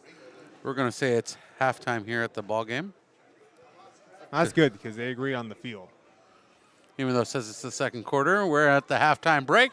Our score is 14-0. The Mission Prep Royals trail the St. Joseph Knights of Santa Maria. And so far, it's been a one-man show, and that's been Carter Vargas. He has 2 touchdown runs, one for 47 yards. That was 8:36 in the first quarter, making it a 7-0 score following a Josie Lopez extra point, not field goal, extra point. And I'm already failing myself, Steven. I said I was going to try to sound smart here before we came on the air, and it's not working. And then Carter Vargas ran it in for a 4-yard touchdown following a botched punt snap over the head of the punter / quarterback, Thomas Glenn. That was a 14-0 score at 6:18 following the Lopez extra point. And then from that point on, the defense for the Royals has stepped up, blocked a field goal, shut down the Knights late in the second quarter on another drive going to the north. What do you see going on in the field right now, Steven? Well, the Mission Prep defense is getting better each time it's out there. They allowed a score on the first drive of the game. Second drive of the game, they only had 4 yards to work with. Can't really blame them on that one. But since then, a blocked field goal, a stop on 4th down when it was a quick bluff quarterback sneak turned to a screen pass. So the defense is getting warmed up. It's going to be up to the offense of Mission Prep to start to finish some of these drives. They try to limit drives as much as possible this season. And when you're playing that sort of game, you have to have at least some level of success on offense. Otherwise, you end up just making it look like you're not going anywhere. And that's really what it seemed like in this game. It's just the other side of that sword where, Mission Prep likes to frustrate other teams by limiting their possessions. But, if Mission Prep can't advance the ball on their own, well, they're just going to be in trouble and end up running out of time on their own. So it's going to be up to that second half boost that we've seen. We saw it all year. Aptos, they had a big boost. Bishop Diego, that second half where you've worn down the team using the power run and you start finding those seams that are going to burst into bigger and bigger runs. that's going to be what they have to see in this second half. If that doesn't materialize, well, St. Joseph is just going to look like how they walked off with it. But, in some ways, according to plan by Mission Prep, many ways I think there's things that they wanted to see changed in that first half, particularly the big play potential that they ended up allowing from Fassi and Vargas. They're able to contain that better here in that second half. Well, Mission could start eating into that lead and start wearing that away. From St. Joseph's perspective, they need to find a way to get those big players going again. I mean, the offensive line has been fantastic for them, so Carter Vargas should still have those lanes, but it's been the effort of Connor Lopez and Armin Clayton, really, that have been getting into the backfield, getting those tackles for loss, swallowing up the holes when they appear for Carter Vargas. There's a lot of things that St. Joseph can look at that they can do better from that first half. That margin of victory could be a lot bigger if the Knights were executing at the level that they expected coming into this game. So this is going to be an interesting second half. You're playing for second place, playing for bragging rights. The St. Joseph Mission Prep rivalry extends to a lot of different sports. Well, this is one of the first big encounters head-to-head that they're going to have. This is for bragging rights for the rest of the year. This is going to come up time and time again through basketball, baseball, softball, you name it. This game is going to be referenced. So there's a lot left on the table and a lot left to see how the teams respond. And, Steven, I know you've been trying to track those out-of-town scoreboards, looking for that elusive Arroyo Grande Paso Robles score tonight. But let's just kind of look at the standings before things go final tonight so we can get an idea of where everybody is at, even at the midpoint of this night. And here are the standings, Steven. Arroyo Grande sits at the top, 8-1 overall, 6-0 in the Mountain League. They are playing Paso Robles tonight. They are the favorites to win that contest, according to Cal Preps. According to a lot of people, really. Well, I'm not trying to throw Paso Robles under the bus because I know they are a tough blue-collared squad that could show up at any time and pick up a win. I think they tell you, hey, also we expect a certain thing to happen. And if the other happens, we'll be fine. But, yes, you are being polite. I understand that. And then the matchup tonight between the Royals and the Knights, the second-place squads of both 5-1 in league play, 7-2 overall. And then Lompoc sitting in the 4 spot, 3-3, 5-4. Napomo 2-4, 4-5 overall. They're trying to get to 500 tonight. Paso Robles trying to get their third win to become playoff eligible, sitting at 2-7 overall. San Ynez playoff eligible at 3-6, 1-5 in league play, and Rigetti out of contention of playoffs at 1-8, 0-6 in league play. Yeah, so really the Paso game is the most impactful one. If Paso's able to pull off the upset, well, they'd enter playoffs. And you might be saying, oh, okay, well, why should Mission really care about that? Good for Paso, obviously. We want to cheer our local teams on. Well, if Paso entered the playoffs, they'll almost certainly be in Division III, which would then make another local team for that very local Division III bracket as it's projecting currently. Obviously, things shift around. Sometimes they move teams from one division to another simply just because they don't want to have a rematch. A lot of the Hanford Wests, they don't really like redoing that again. A lot of the Fresno teams all play each other. The Clovis West, Clovis North, all of those. Bakersfield's got a lot of close teams. So sometimes they'll shift things around just to shift things around. But most likely, if Paso enters, it'll be in Division III, which would change whether or not Mission Prep has a game next week. And if the bracket is not all the way filled to the brim, then Mission Prep will likely be on break next week. But again, there's a lot left to play for, a lot left in this game. I mean, a loss will hurt Mission Prep's rankings and, could drop them to number 2 in the bracket, which would make it much easier for them to end up with the phone next time. But we'll see. There's a lot of calculating left to do, a lot of different things. I mean, like you said, Paso, heavy underdog according to Cal Preps, could be in that game. They are 1% to make the playoffs according to Cal Preps, but we'll see how that goes. But sometimes it's that drive to get somewhere that can get you over the top. Well, it's a little extra incentive you need, knowing that it's a win-or-go-home situation from this point on. And the game's not played on paper, it's played on the field. So really interesting looking around the Central Coast just to give you some of those scores. Lompoc San Ynez tied at halftime 0-0. Pioneer Valley, Atascadero. Atascadero in the lead in that one, 21-17. Atascadero looking to finish a perfect season, go 10-0 in the Ocean, down there in the Ocean League. Napomo across the street from us, currently leading Rigetti 17-3. Morro Bay, Cabrillo. That one's turning out to be a game. Score last reported in the first quarter, 7-6. Morro Bay. That's a tight one. San Luis Obispo on the road to Templeton, currently leading that one 14-7. And that's what's going on around the Central Coast. And our score here from J. Will Stadium on the campus of St. Joseph High School in the city of Santa Maria. 14-0. The St. Joseph Knights leading the Mission Prep Royals. We'll be back in moments with third quarter action here on PSN TV, presented by California Fresh Market and driven by Hyundai San Luis Obispo.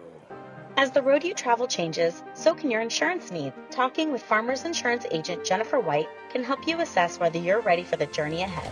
Call Farmers Agent Jennifer White today at 805-592-1272. That's Jennifer White at 805-592-1272. Underwritten by Farmers Truck Fire Insurance Exchanges and Affiliates. Products not available in every state. We are farmers. Bum, ba-dum, bum, bum, bum, bum. Well, Steven, we're starting the third quarter here. The good news is the Royals begin the action with the ball. So they'll collect the rock on the kickoff by Morawski. Caleb Morawski getting ready to boot this one away as the time officially expires on the halftime clock. The whistles, the clock's set. We're getting ready to put some shoe to some leather. Yeah, one specific shoe. It's going to be Lopez taking this kickoff here. That was Morawski. Ooh, Morawski, actually, yeah. And the pickup at the 25-yard line. That was not Morawski? I'm pretty sure that was Josue Lopez there. I do apologize if I'm wrong. Hard to see the numbers on these jerseys, as we've talked about before. Yeah, it does look like Josue Lopez coming off the field there on the sky kick, just getting a high kick that could be covered.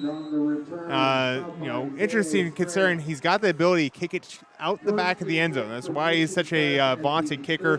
5-star according to 247. Looking for a home is my understanding. So if you got any kicking needs, go ahead and give him a call. He's easy to find on Twitter. Lopez was the man putting the boot to leather. Do apologize. Handoff right up the middle, delivering the freight train hit is Drew Harrigan. The Drew train coming alive tonight. Jamar Jeffries getting in and making that final tackle. Second person to make contact on Drew Harrigan.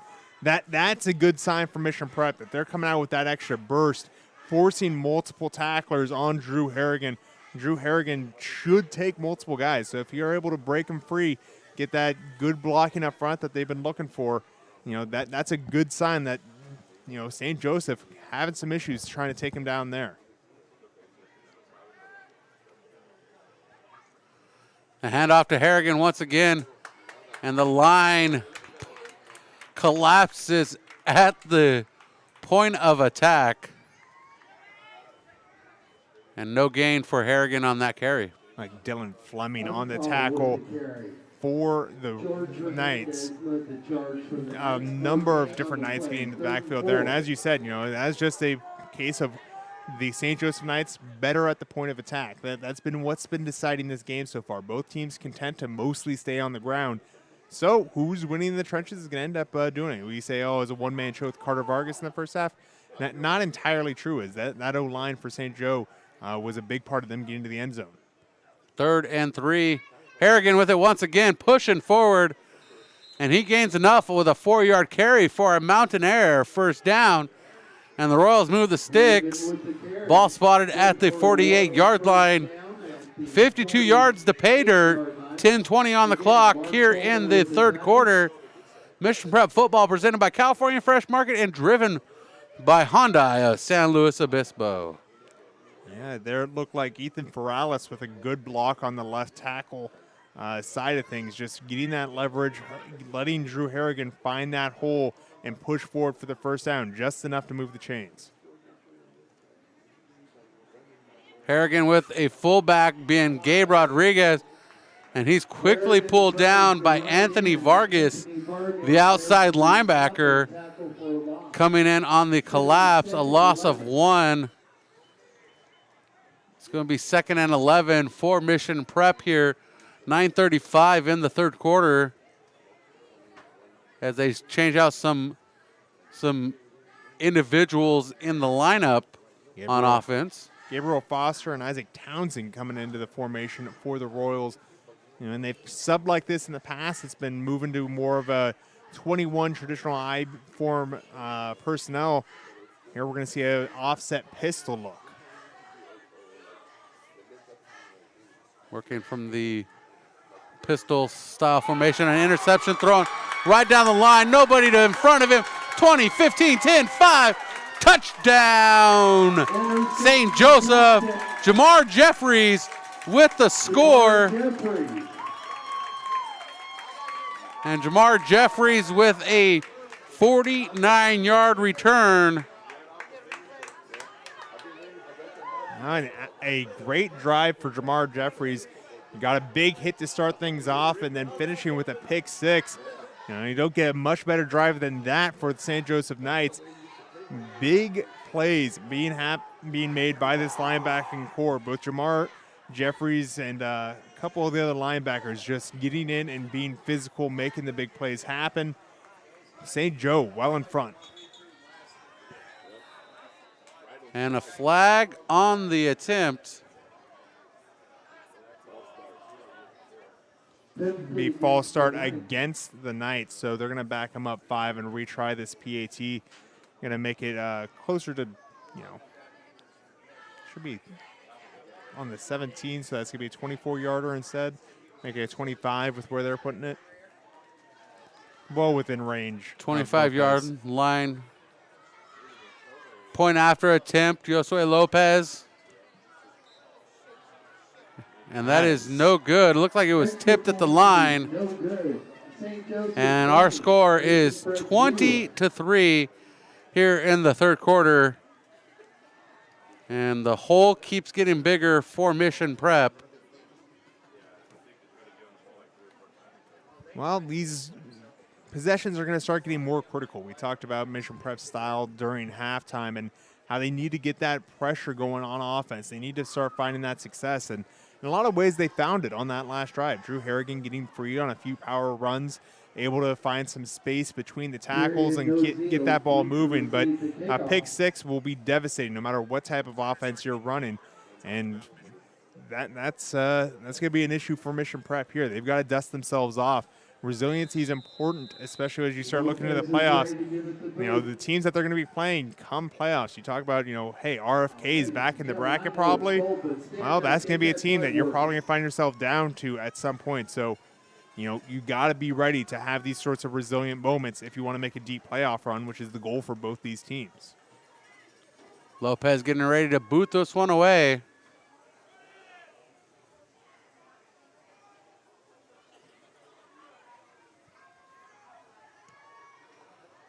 That one's a line drive, taking a bounce and picked up by Luke Terry up the right hash mark and tripped up at the 35-yard line. The ball spotted at the 38. So 1st and 10 for the Mission Prep Royals. 8:51. The last possession not going well, ending in a 49-yard interception touchdown return for Jamar Jeffries, thrown by quarterback Thomas Glenn, his second interception of the night. Not ideal for the Royals right now. Like I said, this is going to be one where you kind of hit that reset button. Try and come back out with fresh eyes and fresh legs. Put that pick 6 behind you and just do what the best move is now. Rosille in motion, handoff to Drew Harrigan. Harrigan churning those big old freight train wheels and pushes out to the 45-yard line for a 7-yard pickup, making it a 2nd and 3 for the Royals midway through this third quarter, Stephen. That early play calling really coming into effect for the Royals there as they were able to get some of the linebacking out of the box by faking the pitch. That gave Drew Harrigan enough room to put his feet into the ground and get that momentum going. And you can see once he has that momentum, it's going to keep going. 2nd and 3. Glenn under center, 2 backs in the backfield with him. Hands off to Untal, who reverses directions as he's chased down in the backfield. And coming up with the tackles, Dominic Soares, senior captain for the St. Joseph Knights, and that is a loss of 4, back 3rd and 7. Yeah, that's a disappointing play for the Royals. They had gotten that 2nd and short. They were trying for the big play. That's what every football textbook will tell you. Hey, 101, 2nd and short, you go for a big play because you can get it on 3rd down if you don't get it at that time. No, they didn't get that time, and it cost them dearly. Drew Souza in motion. And Chase Untal pulled down in the backfield again by Dominic Soares. And a loss of 2 on that one. 4th and 9 as the punt unit comes out. Thomas Glenn having to boot this one away to the St. Joseph Knights. Back-to-back big plays by Soares there. You talk about game-changing moments. Soares with 2 tackles for a loss in a row. That'll break the back of any team. Solid punt delivered. Carter Vargas is going to let this one bounce. Oh, he picks it up at the last second inside the 20.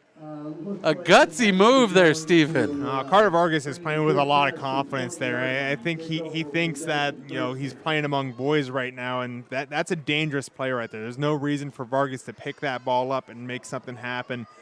Just let the ball hit the mat, tap it, get back on offense if you want to make a play happen. But that easily could have been muffed. It could have been dropped. It could have been stripped after the return. I like the confidence. I like the swagger, but you got to pace it. You got to know when the right time is to make that sort of move. Knights start with the ball 1st and 10 at their own 20-yard line. Carter Vargas takes the handoff, shakes 1 tackle, but does not shake the 2nd attempt by the Royals. And on that tackle includes the like of Champ Morrissey. And Mission Prep Football is driven by Hyundai of San Luis Obispo. We're in the market for a new or used vehicle. You can count on Hyundai of San Luis Obispo. And Champ Morrissey's been quietly one of the best players for the Royals all year. 5 tackles for loss on the year, had 43 tackles coming into this game. Everyone talks about Connor Lopez and how good he's been. Guys like Champ Morrissey have been fantastic. Lights out. 2nd and 7 for the Knights.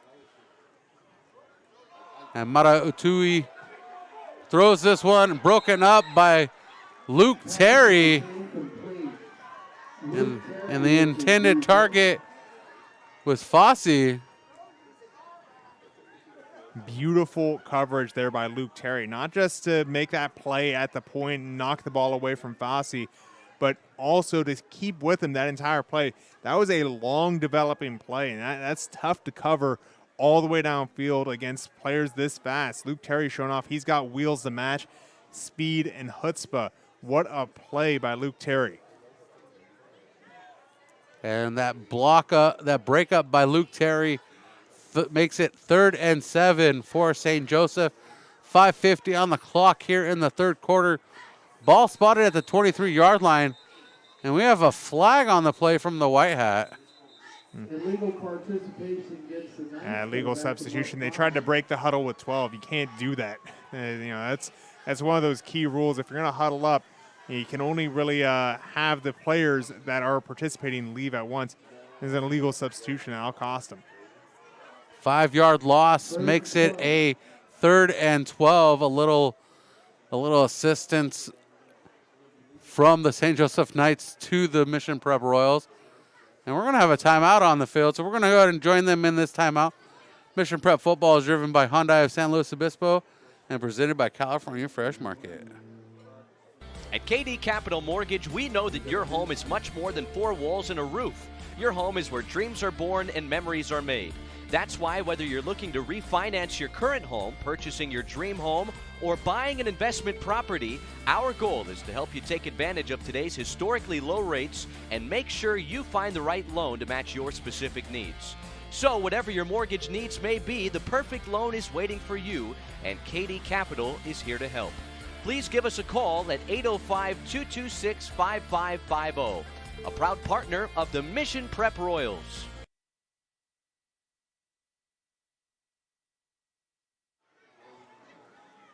When you have a game show theme song playing in your head in the middle of a football contest, it goes da-da-da, da-da-da. Okay. I couldn't place that if I tried. Neither could I, but that's what's in my head right now. 3rd and 12. It just sounds like a game show. Maratutia. I apologize to his mother for pronouncing that name wrong. And that is a short pickup for the offense of the Knights. Now another good stand for the Royals. This will bring out the punt unit for the St. Joseph Knights. You talk about how strong this Royals defense has been and how they're miles apart if you look at a lot of different metrics on max preps, scoring, yardage. All of them, the Royals have been performing really admirably. And so this is going to be the ultimate test this year, I think, of is it defenses that make championships? If so, could be a nice end of the season for Mission Prep. As the punt unit's out, this one sails away. Luke Terry in the range to pick it up, and he does, and he's on the run. And he's rolled up into a small package at the 39-yard line. And the Royals will start with the ball 1st and 10 from their own 39-yard line. And Steven, this is my first time ever being in the press box here at J. Will Stadium. And this press box is oddly unique and reminds me of a waterbed. Because when it starts to shake, it has a little wave to it, and then it will settle out like a waterbed would. Well, it's because it's not really part of the bleacher structure. It's got it's got a weighbridge to it, and so you're not wrong in that regard. So it just reminds me like when when you're sitting on a waterbed and it starts to rock a little bit, and then it'll just settle out. It's like when somebody moves in this press box really, really big. That's what we get. 1st and 10 for the Royals. Ball spot at the 39. Hand off to Drew Harrigan. He's off to the races. He's got a couple men to beat. He's looking for some wide open spaces. And that's enough space to get a 1st down for the Mission Prep Royals. Drew Harrigan lights one up and moves across the 50, but we got Laundry in the backfield. There will be a 1st down, but it's not going to be in St. Joseph territory. This is going to be a hold against Mission Prep. It's going to come on back, but a good bolt of speed. You can see, Drew Harrigan's waiting for that space. He's expecting those big plays to happen. So if he can find that space, there's going to be something big right behind it. It's just a matter of finding those lanes, and that hasn't been happening as much as they'd like. You know what would be better than a weighbridge? A drawbridge. This press box needs a drawbridge. I'm sure they've considered it. I mean, if I had a press box like this, that'd be top of the list. They're the Knights. They need a drawbridge and a moat around this press box. I mean, look. If anybody needs a drawbridge and a moat, it would be the Royals. I mean, the Knights don't have the draw. They're out there doing the yeoman's work. They're supposed to be out in the field, waging the wars. It's the Royals that need a drawbridge. And let's get Schuster on the phone. Let's see if we can get a drawbridge and some alligators around the press box for playoffs. At Cal Poly? At Cal Poly. I'm sure the Mustangs will sign off for that one, Steven. There's a steam pipe. We just got to break it. We should probably take a break. There's a timeout on the field. Yeah, let's take a timeout. We'll be right back. Get a head start on your New Year's goals with Kennedy Club Fitness. Locations all over San Luis Obispo County. You've got classes, sauna, steam room, tub, and a heated pool. It's where I work out. It's Kennedy Club Fitness.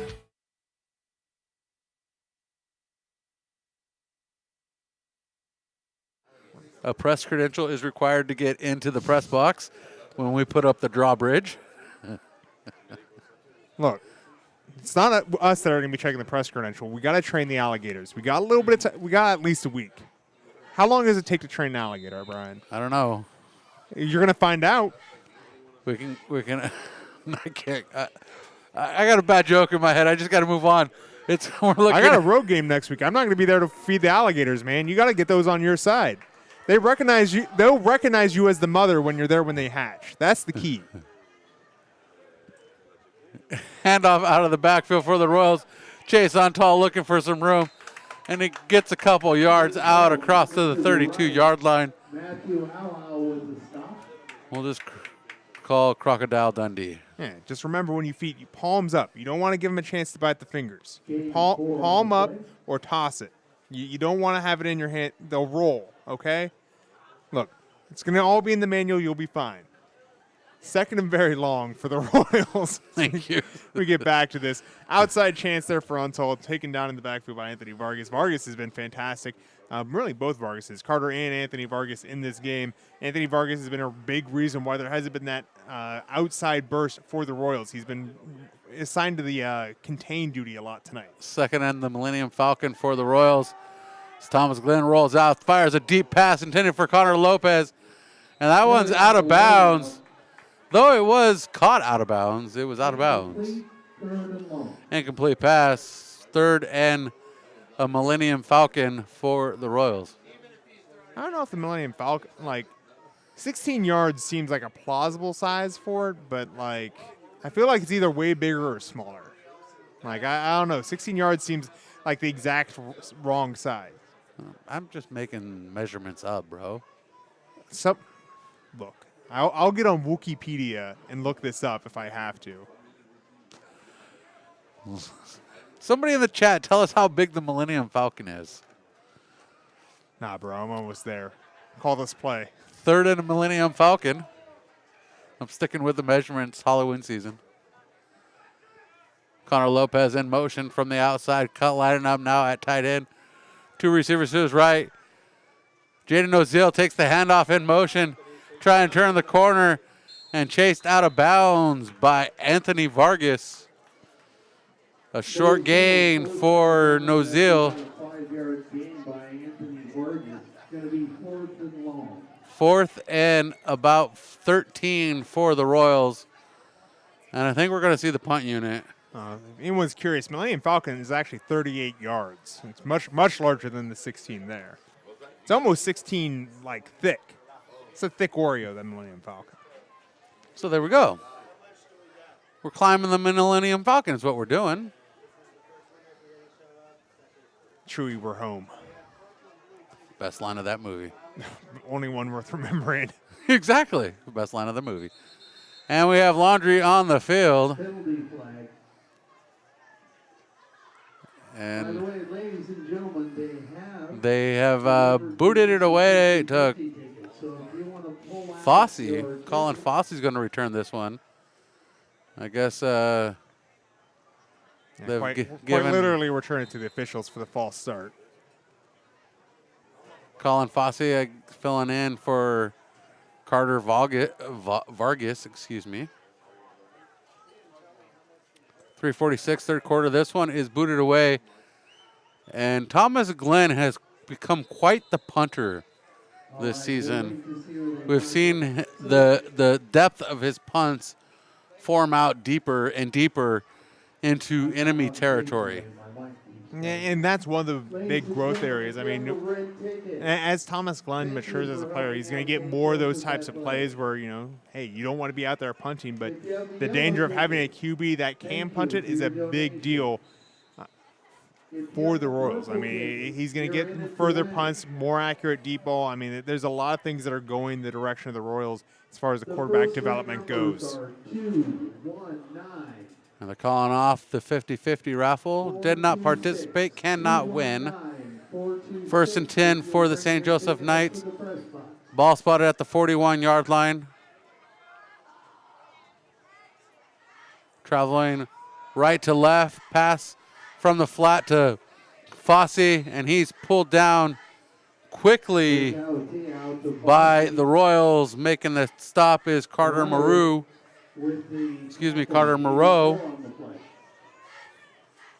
Carter Moreau, another one of those unsung heroes in this Mission Prep defense, gets sideline to sideline real well. He's an open field defender and has been part of the pass defense that's made this defense so strong. You look, there's a lot of different ways to move the ball, and for Mission Prep to be as effective as they've been across games, it's guys like Carter Moreau that are a big part of that. A handoff out of the backfield to the big back, carrying it, pushing it forward for the first down is Fred Jordan. A big gain for Fred Jordan here in the late stages of the third quarter. 1st and 10 for St. Joseph, now in Mission Prep territory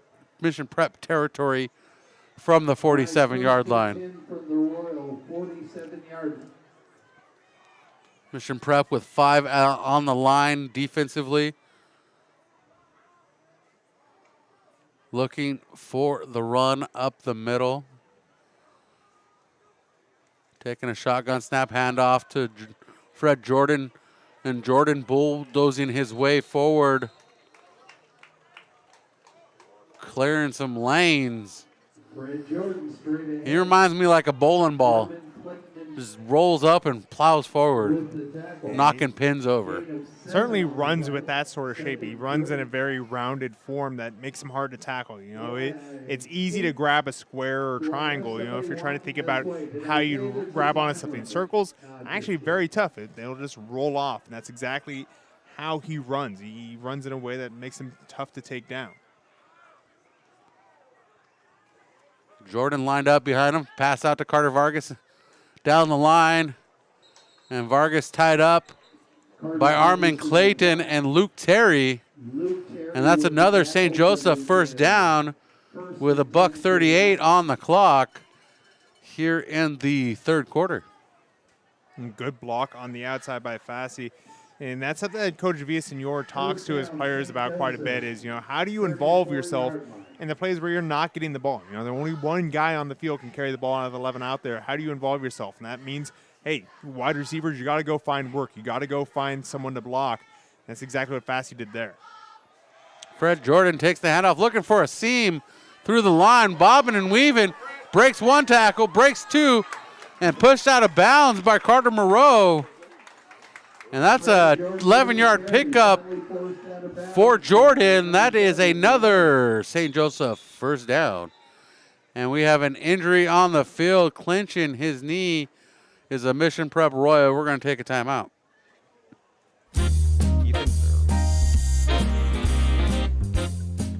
Hi, this is John Thea with The Automotive. Someday. And that's my son Tom singing. You can feel a glow when it comes to the way your car looks when you bring it to Via Auto Body. I will feel a glow just thinking of you. From minor dings to major collision repair, we can give your car a like-new showroom look. We can straighten and repair any frame type using ultrasound technology. Our refinish department features paints that exceed factory specifications, and they are applied in our state-of-the-art, environmentally friendly spray booth. Plus, we work hand-in-hand with your insurance company so your claim goes smoothly. Just the way Love the way your car looks. Bring it to Via Auto Body and Collision Repair and let our family take care of your family. Nicely done, son. Injury on Ethan Ferralis. He's able to get up, jog off the field underneath his own power. The big lineman shaken up. Probably just a little twist of the knee, a little shaken up. He'll be back soon. Yeah, it looked like he grabbed his leg and then he walked off under his own power quite easily. So we're hoping he'll be all right. I'm sure that's going to be something that the Royals will keep an eye on, as O-line depth is important. I believe that's something they used to call a stinger. Something that just hurt a little bit. It's not what a stinger is. I know. Connor Lopez with the tackle. Stinger's a nerve injury, and it usually happens around the shoulder or elbow. Again, that's why I'm in the box and not on the field. It's all right. That's good the job theme. making the contact around the line of scrimmage, short gain, but Yeah, stinger's typically a pinched nerve. And a lot of times you'll get it, when your arm gets torqued in a couple different weird ways, or if you fall on, when you strike your funny bone weirdly, that's a type of stinger. You know why they call it your funny bone, right? Because it's hilarious. Have you ever listened to it? No, because it's your humorous. Also, Fred not Jordan. true. It is. Your bone's called the humerus. Yeah, so your big bone's the humerus. The bone that makes your elbow, you know what that one is? That's your ulna. You went to college? Yeah, but I didn't study human anatomy. I studied marine biology. Wait, you study? Don't even ask. Okay. We're at the end of the third quarter. We'll be right back. We'll talk about this one off air. Marine biology. Our score at the end of the third quarter, 20-0. The St. Joseph Knights are blanking the Mission Prep Royals. Welcoming you to Momentum Health Chiropractic. If you've got pain, get premium chiropractic care for only $47. It covers exams, x-rays, and one complete treatment. If you're experiencing a health concern and looking for an all-natural way to help resolve the underlying cause, we're here for you. Book your appointment and get started today, 805-541-6966, or scan the QR code on your screen now.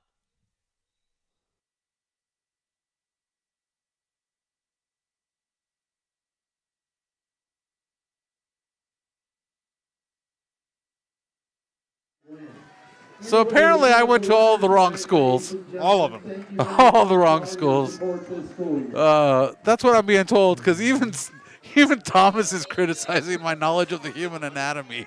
You know the hoop's been lowered low when it's the high school student dunking on you. I know, exactly. I feel ashamed now. Look, Thomas is Thomas is the best of us. You shouldn't feel bad about that. You should feel bad about not knowing basic human anatomy. If I were to rank us, Thomas is definitely number one on the list. Facing a third down here as we open the fourth quarter. St. Joseph with the ball. Mission Prep trying to come up with a stop, wearing their road whites. A deep corner pass and broken up. And on the chase, looks like it was Miles Thompson. Not sure if Miles Thompson got a hand on that one. Looks like he may have, but I mean, what a revelatory add to the roster is Miles Thompson. The freshman coming in, he's played running back, he's been out there blocking, he played wide receiver, defensive back. He's been everywhere that they needed him. In this case, back in the end zone, defending a touchdown pass attempt. So huge block. This one's going to be a 37-yarder. Lopez coming out on fourth down. Lopez out to put this one up. 37-yard attempt. The last attempt blocked. Almost blocked this time. Up and good. A 37-yard attempt through the uprights for Lopez here in the fourth quarter. Well, an up and down night for Lopez in the kicking game. Had one blocked that he double clutched to specifically avoid the block. Had one shanked that may have been deflected at the line of scrimmage on a PAT. Here he gets a long one that you typically wouldn't expect in high school. Had good leg on it, and probably would have been good from another 5 yards back. So definitely some turbulent waters for this field goal unit, but coming out on the right side that time. At this point, are you as a coach, David Schuster, trying to just get points on the board to avoid a blanking? Or are you still competing to try to pull out the full win? I mean, those things go hand in hand. I mean, you want to get points on the board no matter how they're going to come. You can't really look at that 23 until you first look for the 7, right? Until you get that first touchdown, there's no sense in trying to play for the win. But, you definitely have at the back of your mind the amount of time left on the clock. First thing you got to do, get 7. Doesn't matter how long it takes. You got to get that first score for the next ones to happen. And a flag on the field. And the kick sent sailing, but that one is going to be sent back. And the Knights called for that delay of game. Well, they'll back it up to, wait. He's just going to plant the tee right back at the same spot. No, there we go. Going to back it up. Going to be a college length one this time. So, good chance to see what he can do at the next level. A lot of these kicks have been hang time kicks. They're trying to get it as high in the air as possible so that the cover team can come down and make sure that there's not a big return. Saw Luke Terry still find a way to return one fairly well earlier in this game. Gave the Royals a drive that started around the 40. So that's something to keep an eye out for on this kick. The leg has been there. It's just been aimed high rather than long. And the kickoff from the 35 now. And another flag coming from the same side judge. Yeah, as offsides, had a kickoff cover guy about 2 yards offsides. This special teams unit for St. Joseph. We talked about the turbulent waters on field goal. Now we're seeing turbulent waters on the kickoff cover. As a delay game, then offside, back to back. This is getting into deep territory, and this is where you start wondering if it's going to affect this drive, because Mission Prep certainly will have better field position here on this kick. And it feels like the steam has been taken out of this home crowd. They've gone quiet after those back-to-back penalties. And a high kick takes a weird bounce, collected at the 25-yard line by Jaden Nozil, who falls on it. And touchdown by Colin Fossey at the 25. So 1st and 10 for the Royals. 11:55 here in the fourth quarter. And tonight's fourth quarter is presented by Milestone Tavern, the official post-game hangout spot of Mission Prep Athletics. Well, that's why they tell you to try and catch the kickoff. You always hear, sometimes you see what happens with the punt and what have you. The kickoff you always want to catch because you have no idea where that ball is going to bounce when it hits the ground. It's tumbling at a very high speed, and there took a sideways jump on Nozil, and instead of having better field position, they got average field position. Thomas rolling out. He's on the run and sliding to protect himself. The best move of the quarter so far. And a 5-yard pickup for Thomas Glenn. And right now, St. Joe mixing up the position groups. Looks like Carter Vargas coming out to play some defense for the Knights. Going to be out at the corner position. He's going to be covering Connor Lopez. Glenn fires out. Pass complete to Luke Terry. Luke Terry's on the run. One man to beat. And he's pulled down from the back. And a big gain for Luke Terry. Yeah, Luke Terry making the best of a good situation. He was double covered, caught the ball, and then the St. Joseph Knights that were covering him bumped into each other, taking each other out of the play. A long gain by Luke Terry. It's going to set up the Royals with the best field position they've had tonight, really. I mean, this is the best-looking drive they've had. And Jamar Jeffries making the stop from behind. A big stop. Thomas Glenn under center. 3 receivers to his left, 1 to his right. Pitches out to Drew Harrigan looking for that line, that hole, that split. And not able to get much but a yard. And that is a 2nd and 9 for Mission Prep with 10:20 on the clock. And we're down to 1 hand warmer. I tell you what, some of the best plays you're going to see from running backs come from patience, and that's something that both Carter Vargas and Drew Harrigan have. They wait for those blocks ahead of them to materialize when they see them coming and know when to hit the gas and when to hit the brake. Throw out complete. Luke Terry collects this one, and a flag coming from deep in the backfield. And illegal procedure, unsportsmanlike conduct. What do we got?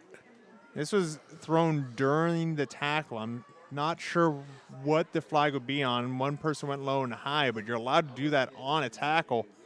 Maybe it's an illegal block against Mission Prep of some variety. A vicious tackle. And they're going to say a block in the back against Mission Prep. So this is going to be a big one, moving them back 10. And second and 21 for the Royals now. Or as I've dubbed it tonight, second and the Millennium Falcon. And Millennium Falcon grew 3 yards since the last time you called it out.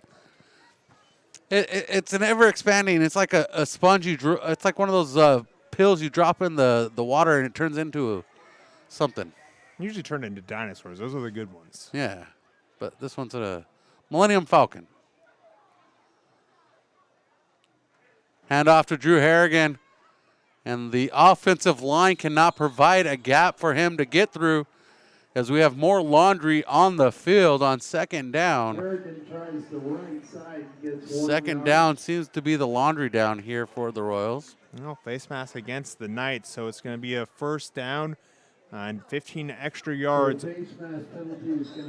I thought we got rid of the 5-yard face mask. I thought all high school face masks were the 15-yard variety. I guess not. So this will be the 5-yard and no automatic first down variety. It's not the personal foul face mask. No, he only used his pinky finger. Well, I mean, it used to be, you could grab and do whatever as long as you let go and didn't use it as a handlebar to pull the person down. But, that was the old rule book. That is the one that got thrown out for good reason. The Royals now facing a second and a manageable. And Harrigan once again with the ball, turning the wheels across the 25 down to the 22-yard line. And he makes it third and short. Much better position for the Royals here with the ball spotted at the 22-yard line. Drew Harrigan getting that little bit of breathing room and getting up, making it third and short. You consider how far back this drive started. You talk second and 19. Getting a 3rd and 3 out of a 2nd and 19 situation is a great job by the Royals. But again, the goal here, they got to score. This is a must-score situation. To keep them in the games, the Royals need to pick one up here. Thomas Glenn looking to throw this one. Fires out over to the right side. And going up for it was Drew Souza. And Souza bats it away, unable to get his hands on it. And it was a pass that he should have had, but it was also a little bit high there. So I think Thomas Glenn saw both the routes available to him were open, just which one he wanted to go to. And I think he kind of ended up splicing a little bit on his way to throw to Drew Souza. But, well-run route, had a chance to make the catch. So the ball wasn't that far off target, but, those are the execution moments that Mission Prep really needs to have back, as it's 4th down now in a must-get situation. 4th down and 3 as Drew Harrigan carries it. And that is a stop by the Knights. And Dominic Soares once again making the stop on defense. A turnover on downs for the Royals. Another scoreless possession. 7:47 on the clock in the final quarter of this final Mountain League contest. Well, and this is where, the St. Joseph Knights are going to start looking to run the clock. They've been doing a good job running the ball all evening. Jesse Cuevas is going to come in at tight end. A late substitution by the Knights. But this is where they're going to try and keep it between the tackles. Nothing big as they go outside. Carter Vargas carrying this one.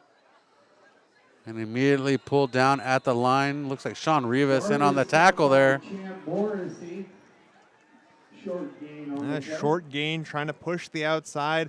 Vargas came back inside, and I think he really lost yardage by doing that. He could have kept pushing the outside and just taken what was there. Instead, he has that swagger, that confidence, decides to cut back and try and make something bigger happen, and just got met with a wall of Royals. Ends up being a 1-yard gain. The wall of Royals. Sounds like a Hall of Fame. Yeah. Good name. 2nd and 8 for the Knights. A deep throw. Colin Fossey. Does he pull? No, ball comes loose, but we have Laundry on the field. Vinny Orlando in on that coverage. Excuse me, Miles Thompson in on that coverage. And we could have pass interference here. Yeah, they're going to say it's pass interference on Miles Thompson. I'm not sure I agree with it. I think that is momentum carrying them through. Maybe they're going to say he made contact with the hands on the way through, and that was the pass interference. But yeah, that's going to go against the Royals. At 6:52 on the clock, the Royals handed another penalty. It is a first down for the Knights. Ball spotted at the 40-yard line. And 1st and 10, the Knights with it. Connor Lopez steps out for the defense. A pass completed to the near sideline, and still on his feet is Morawski. Caleb Morawski moving across the 50, moving the stick. St. Joseph getting another first down. This drive still alive. 23-0 is our score. And the Knights driving towards the Mission Prep end zone. And I'm surprised that they're still going to the passing game, really trying to keep this drive active and, keep things going and getting the seniors involved. So I think that's got to be a big part of it is, getting the seniors involved on senior night. A handoff to Carter Vargas. And he's out to the 35-yard line. And that is a 2nd and short for St. Joseph. 23-0 our score. 6 minutes to go now. We're halfway through the 4th quarter. Stay tuned for our post-game show where we announce our player of the game, presented by Farmers Insurance agent Jennifer White.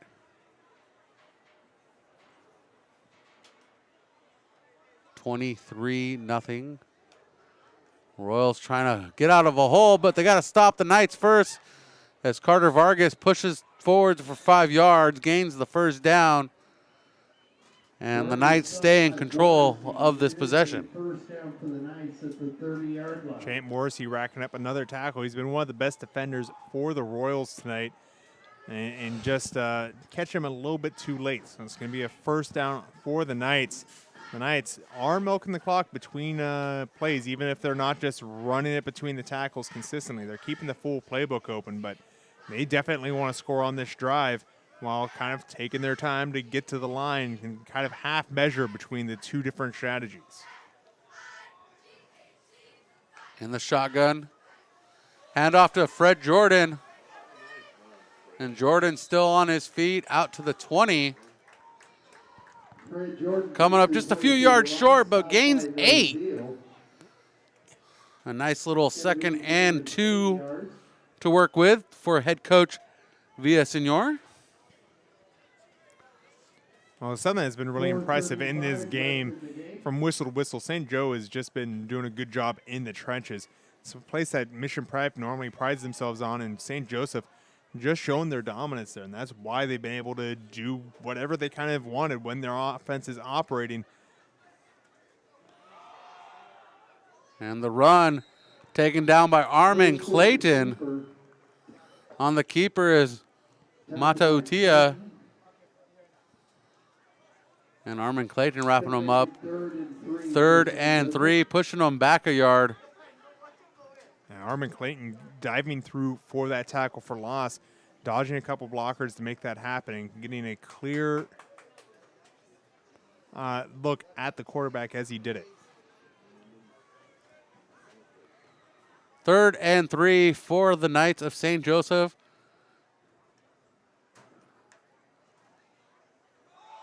Jordan shakes one tackle, but does not shake the rugby mole of the Royals. Champ Morrissey. Stopped by the interior of the Royal line. It's going to be And Champ Morrissey made a lot of contact as he came screaming through the line, as I believe he's changed from his 34 jersey to his 70 jersey now.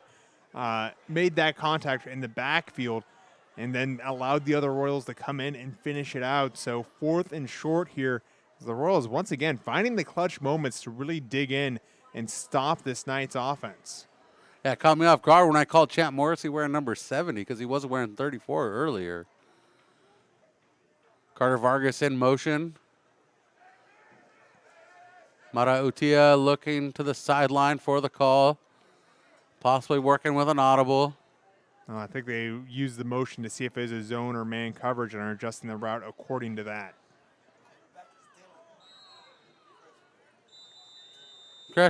Correction, Dylan Crisp is the quarterback. Appreciate the St. Joseph fan for the help. Timeout, St. Joseph. Well, timeout, St. Joe. St. Joe with the timeout. We'll be right back. Mission Prep Football continues. At KD Capital Mortgage, we know that your home is much more than 4 walls and a roof. Your home is where dreams are born and memories are made. That's why whether you're looking to refinance your current home, purchasing your dream home, or buying an investment property, our goal is to help you take advantage of today's historically low rates and make sure you find the right loan to match your specific needs. So whatever your mortgage needs may be, the perfect loan is waiting for you, and KD Capital is here to help. Please give us a call at 805-226-5550. A proud partner of the Mission Prep Royals. Ladies and gentlemen, let's take the cheerleaders out. 23-0 our score. 2:32 on the clock. Your hard work all season long. And 4th and 3, Stephen. The kicking unit is out. This one is a 39-yard attempt. And Laundry on the field against the Royals. And that is a 5-yard mark-off, giving a first down to the Knights, which sends the kicking unit to the sidelines and brings the first down, the first team out. First unit. That's what I was looking for. The first unit, yes. Yeah, I'll bring the offense back onto the field as they're going to move and get the first down on penalty yardage. 2:32 left in this one, so it's going to they need to move the sticks. Sticks are falling asleep here. They're going to be looking to keep the clock moving and try and finish this one out. I'd be surprised to see Mission Prep use timeouts in this type of situation. So Mara Utia back under center, hands off to Vargas, Carter Vargas. And Lopez making the stop. Stick around for our post-game show. We announce our player of the game presented by Farmers Insurance agent Jennifer White. Well, St. Joe looking for one more first down or maybe a touchdown here to finish out this game. Of course, first down, they'll just be able to kneel this out as we're rolling under 2 minutes now, but really a complete game played by St. Joseph. Fantastic work on offense as we've been seeing, but really their defense. We talked about Mission Prep's defense all night. How about the defense for St. Joe staying off the field most of the game? Corner pass. Royals go up for it. Jake Noziel. Almost intercepted. Almost. And Noziel not able to keep control of the ball as the ball sells out onto the track. And 1:42 on the clock. I'm surprised to see them throw for the touchdown here, and I'm not sure if this is just a sign of resignation from the St. Joseph Knights, recognizing that they're going into the D1 bracket next week and saying, hey, let's have some fun while we're still here, or if this is, message sending. I mean, they won the game last year. I don't know why you feel the need to run the score up this late in the game when you could just be running it out. Instead, they're going to stop the clock with 1:42 left. If the score stands, this will be the third shutout pitched by the Knights this season.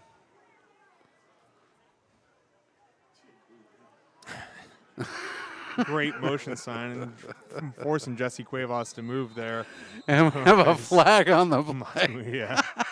And that was illegal motion. As we talked about earlier in the game, you can't get into your three-point stance and then get back out of it once that hand touches the ground. When you pick it up, that's a sign that you're starting to play, so that's a legal motion by the St. Joseph Knights. I'm not laughing at the flag for those curious. I'm laughing at the actions of Mata Otia just walking up and grabbing him by the hip and going, you need to go that way. Hey, we said left. You went right. That's on you. Let's go where you need to go. And 1:41 on the clock. Third down and long for the Knights. Corner shot. Luke Terry, the only man in range. And that falls incomplete for the Knights. And here comes the kicking unit once again. I'm just so confused why St. Joseph felt the need to throw the ball into the end zone there. They're out of the red zone. They're in a situation where they could just be running the clock out and getting out of here, and instead they're trying to toss touchdown throws. It's a little bit baffling to me. Sportsmanship I think is overrated, but this is a situation where really you're not gaining anything. You could have had the celebration and had the fans back home, and instead we're watching another field goal. We've seen how that's gone tonight. A 39-yard attempt by Josue Lopez. This one set up. No good. And second field goal, no good tonight for Lopez from 39 yards out.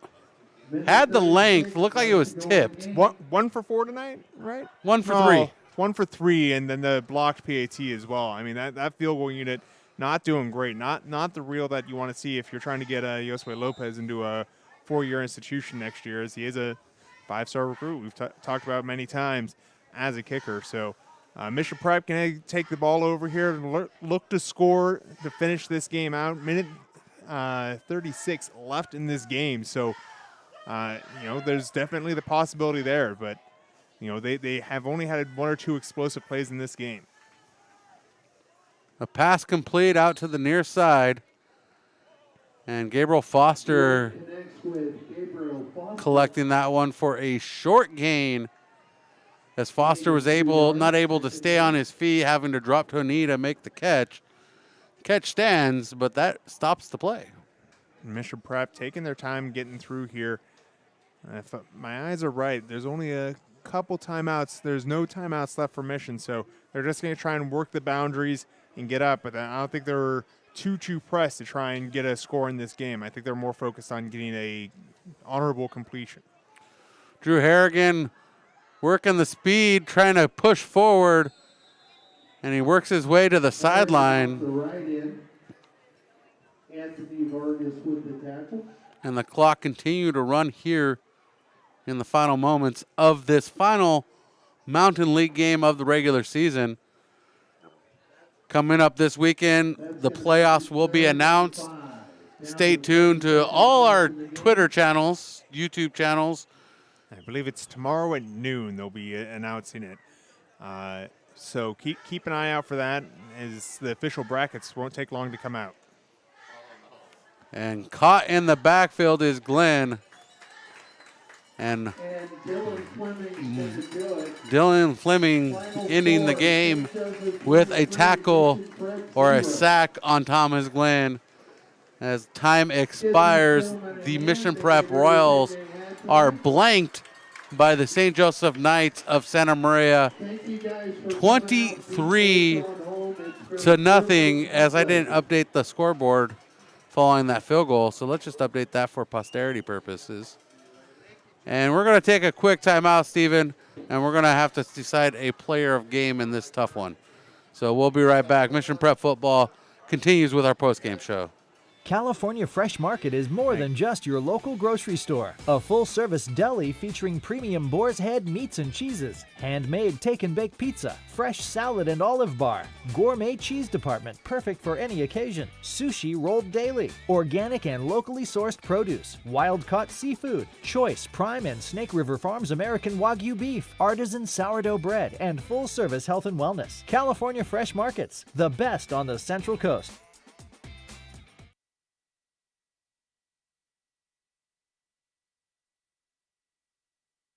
Hyundai San Luis Obispo is proud to support Mission Prep football this fall at 1407 Auto Park Way in San Luis Obispo. Come check out our Hyundai Getaway Sales event. With new inventory arriving daily, you won't want to miss out on what's going on at Hyundai San Luis Obispo. And if you don't feel like coming in, we make it easy with the option to shop from home. For more information, visit HyundaiSlow.com. Mission Prep football is driven by Hyundai San Luis Obispo. Welcome back to the postgame show. Joining me to my right tonight is Thomas Bowden. To my left tonight is wow. Just drew a blank. I just drew a blank because all these people walking around me. No, I'm just kidding. Stephen Hodges. I got you, buddy. Nah, I heard that. Halloween jokes, bro. I'm Halloween jokes. Trying to dodge people coming down the ladder, and I get treated like that. My goodness. Yeah, it's because you guys are on the wrong side. You're supposed to be on my right. He's supposed to be on my left. You're switched. I'm backwards. Okay. My brain don't work. So the Mission Prep Royals are meeting at center field, blanked for the first time this season. The St. Joseph Knights handing out their third shutout of the year. Coming up this weekend, we get playoffs announced. Solid development that we are going to be in Division III. A solid development that the Knights are going to be in Division I. Yeah, it's pretty much set for those two divisions. From there's a lot of wiggle room, depending on what went on with the Atascadero game, depending on how everything else shook out across the leagues. You know, these numbers interplay with each other a lot.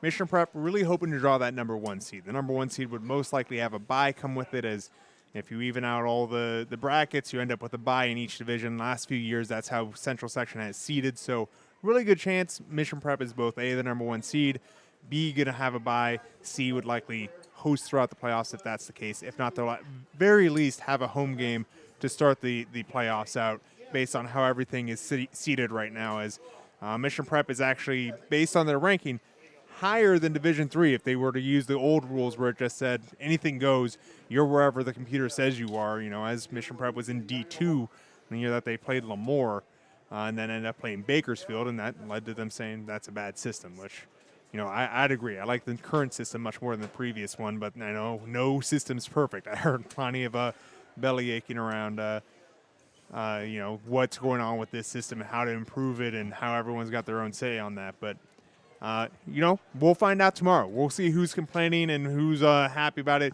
Mission Prep most likely anticipating good news. St. Joseph most likely anticipating the tough news that they get to go play for the top prize in the Central Section in D1, which, if you're familiar with me, I have no problem saying, hey, you want to always play for the top prize in the bracket. What's the point of playing for second trumps? So, St. Joe, going to be on a very tough road, but we're hoping for the best for him.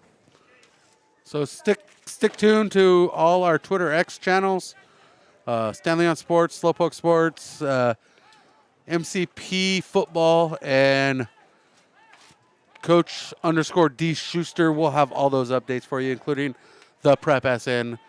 We'll have those for you, so stick tuned on that. And it's time for our player of the game presented by Farmers Insurance agent Jennifer White. It's a tough one to pick out tonight, especially when we don't have any touchdowns on the board. But we were able to dig through our nominees, Steven, and we have a ballot presented to you, and it's time to crack that bad boy open. Well, it is Luke Terry. He played fantastically on defense, took away a lot of the big plays. He's matched up against a big-time player in Colin Fassey, knocked down a few balls intended for him and had good leverage doing so. And so he's going to be the player of the game. His good defensive play, really, that's where the best play for the Royals was tonight, was on defense. Champ Morrissey also in that discussion as he played very well down in the trenches, had a couple tackles for loss. So, very much a defensive-focused game for Mission Prep. They weren't able to get the offense going like they had hoped, and as a result, couldn't crack the egg. But we'll see if that affects how the rest of the things are going to play out. Like we said, tomorrow noon is when you should start expecting to see some news in that regard. The Mission Prep Royals fall to 7-3 in the regular season, 5-2 in the Mountain League, finishing third in league play. The St. Joseph Knights improved to 8-2 overall, 6-1 in Mountain League, claiming second place in league play. What a tremendous season we had here with the Royals. We'll be with them through the playoffs. We'll keep you updated on how to stream our broadcast in the coming days and coming weeks. Good point. We might be stuck behind a paywall, and we do apologize for that, but that's out of our hands. Yes. We're going to try our best to make sure that all of our broadcasts are free, not just for the sake of, hey, we like people being able to tune in, but for the sake of we want you to be able to watch. That's what is important to us. However, it's out of our control. Let's just get ahead of this right now. If you have to pay to watch this broadcast in the future, something has gone terribly wrong, and that's the hands of CIF more than it's in our hands. It is not the desire of Prep Sports Network, PSNtv, to charge our fans to watch our broadcast. So it is not us who make those decisions. Those are above our pay grade and beyond our control. We are trying our best to do that for you, to keep our broadcast as free as possible. But we have made the decision that if anybody is going to broadcast our games, it will be us. Yeah. So you can count on that. Yeah, and if you do have any complaints about this, talk to Athletic Director Kevin Hitchin. He's on our side in this regard. Firmly worded letter that we could pass on to CIF might help in the future. Not going to do anything for this season. Those contracts are ironclad right now, but CIF is working for the parents, and so if they hear from you guys, hey, that might help things in the future. Like I said, we're doing our best to make the best for this season. We are. So until then, our final score here from J. Will Stadium on the campus of St. Joseph High School in the city of Santa Maria. St. Joseph Knights 23, your Mission Prep Royals nothing.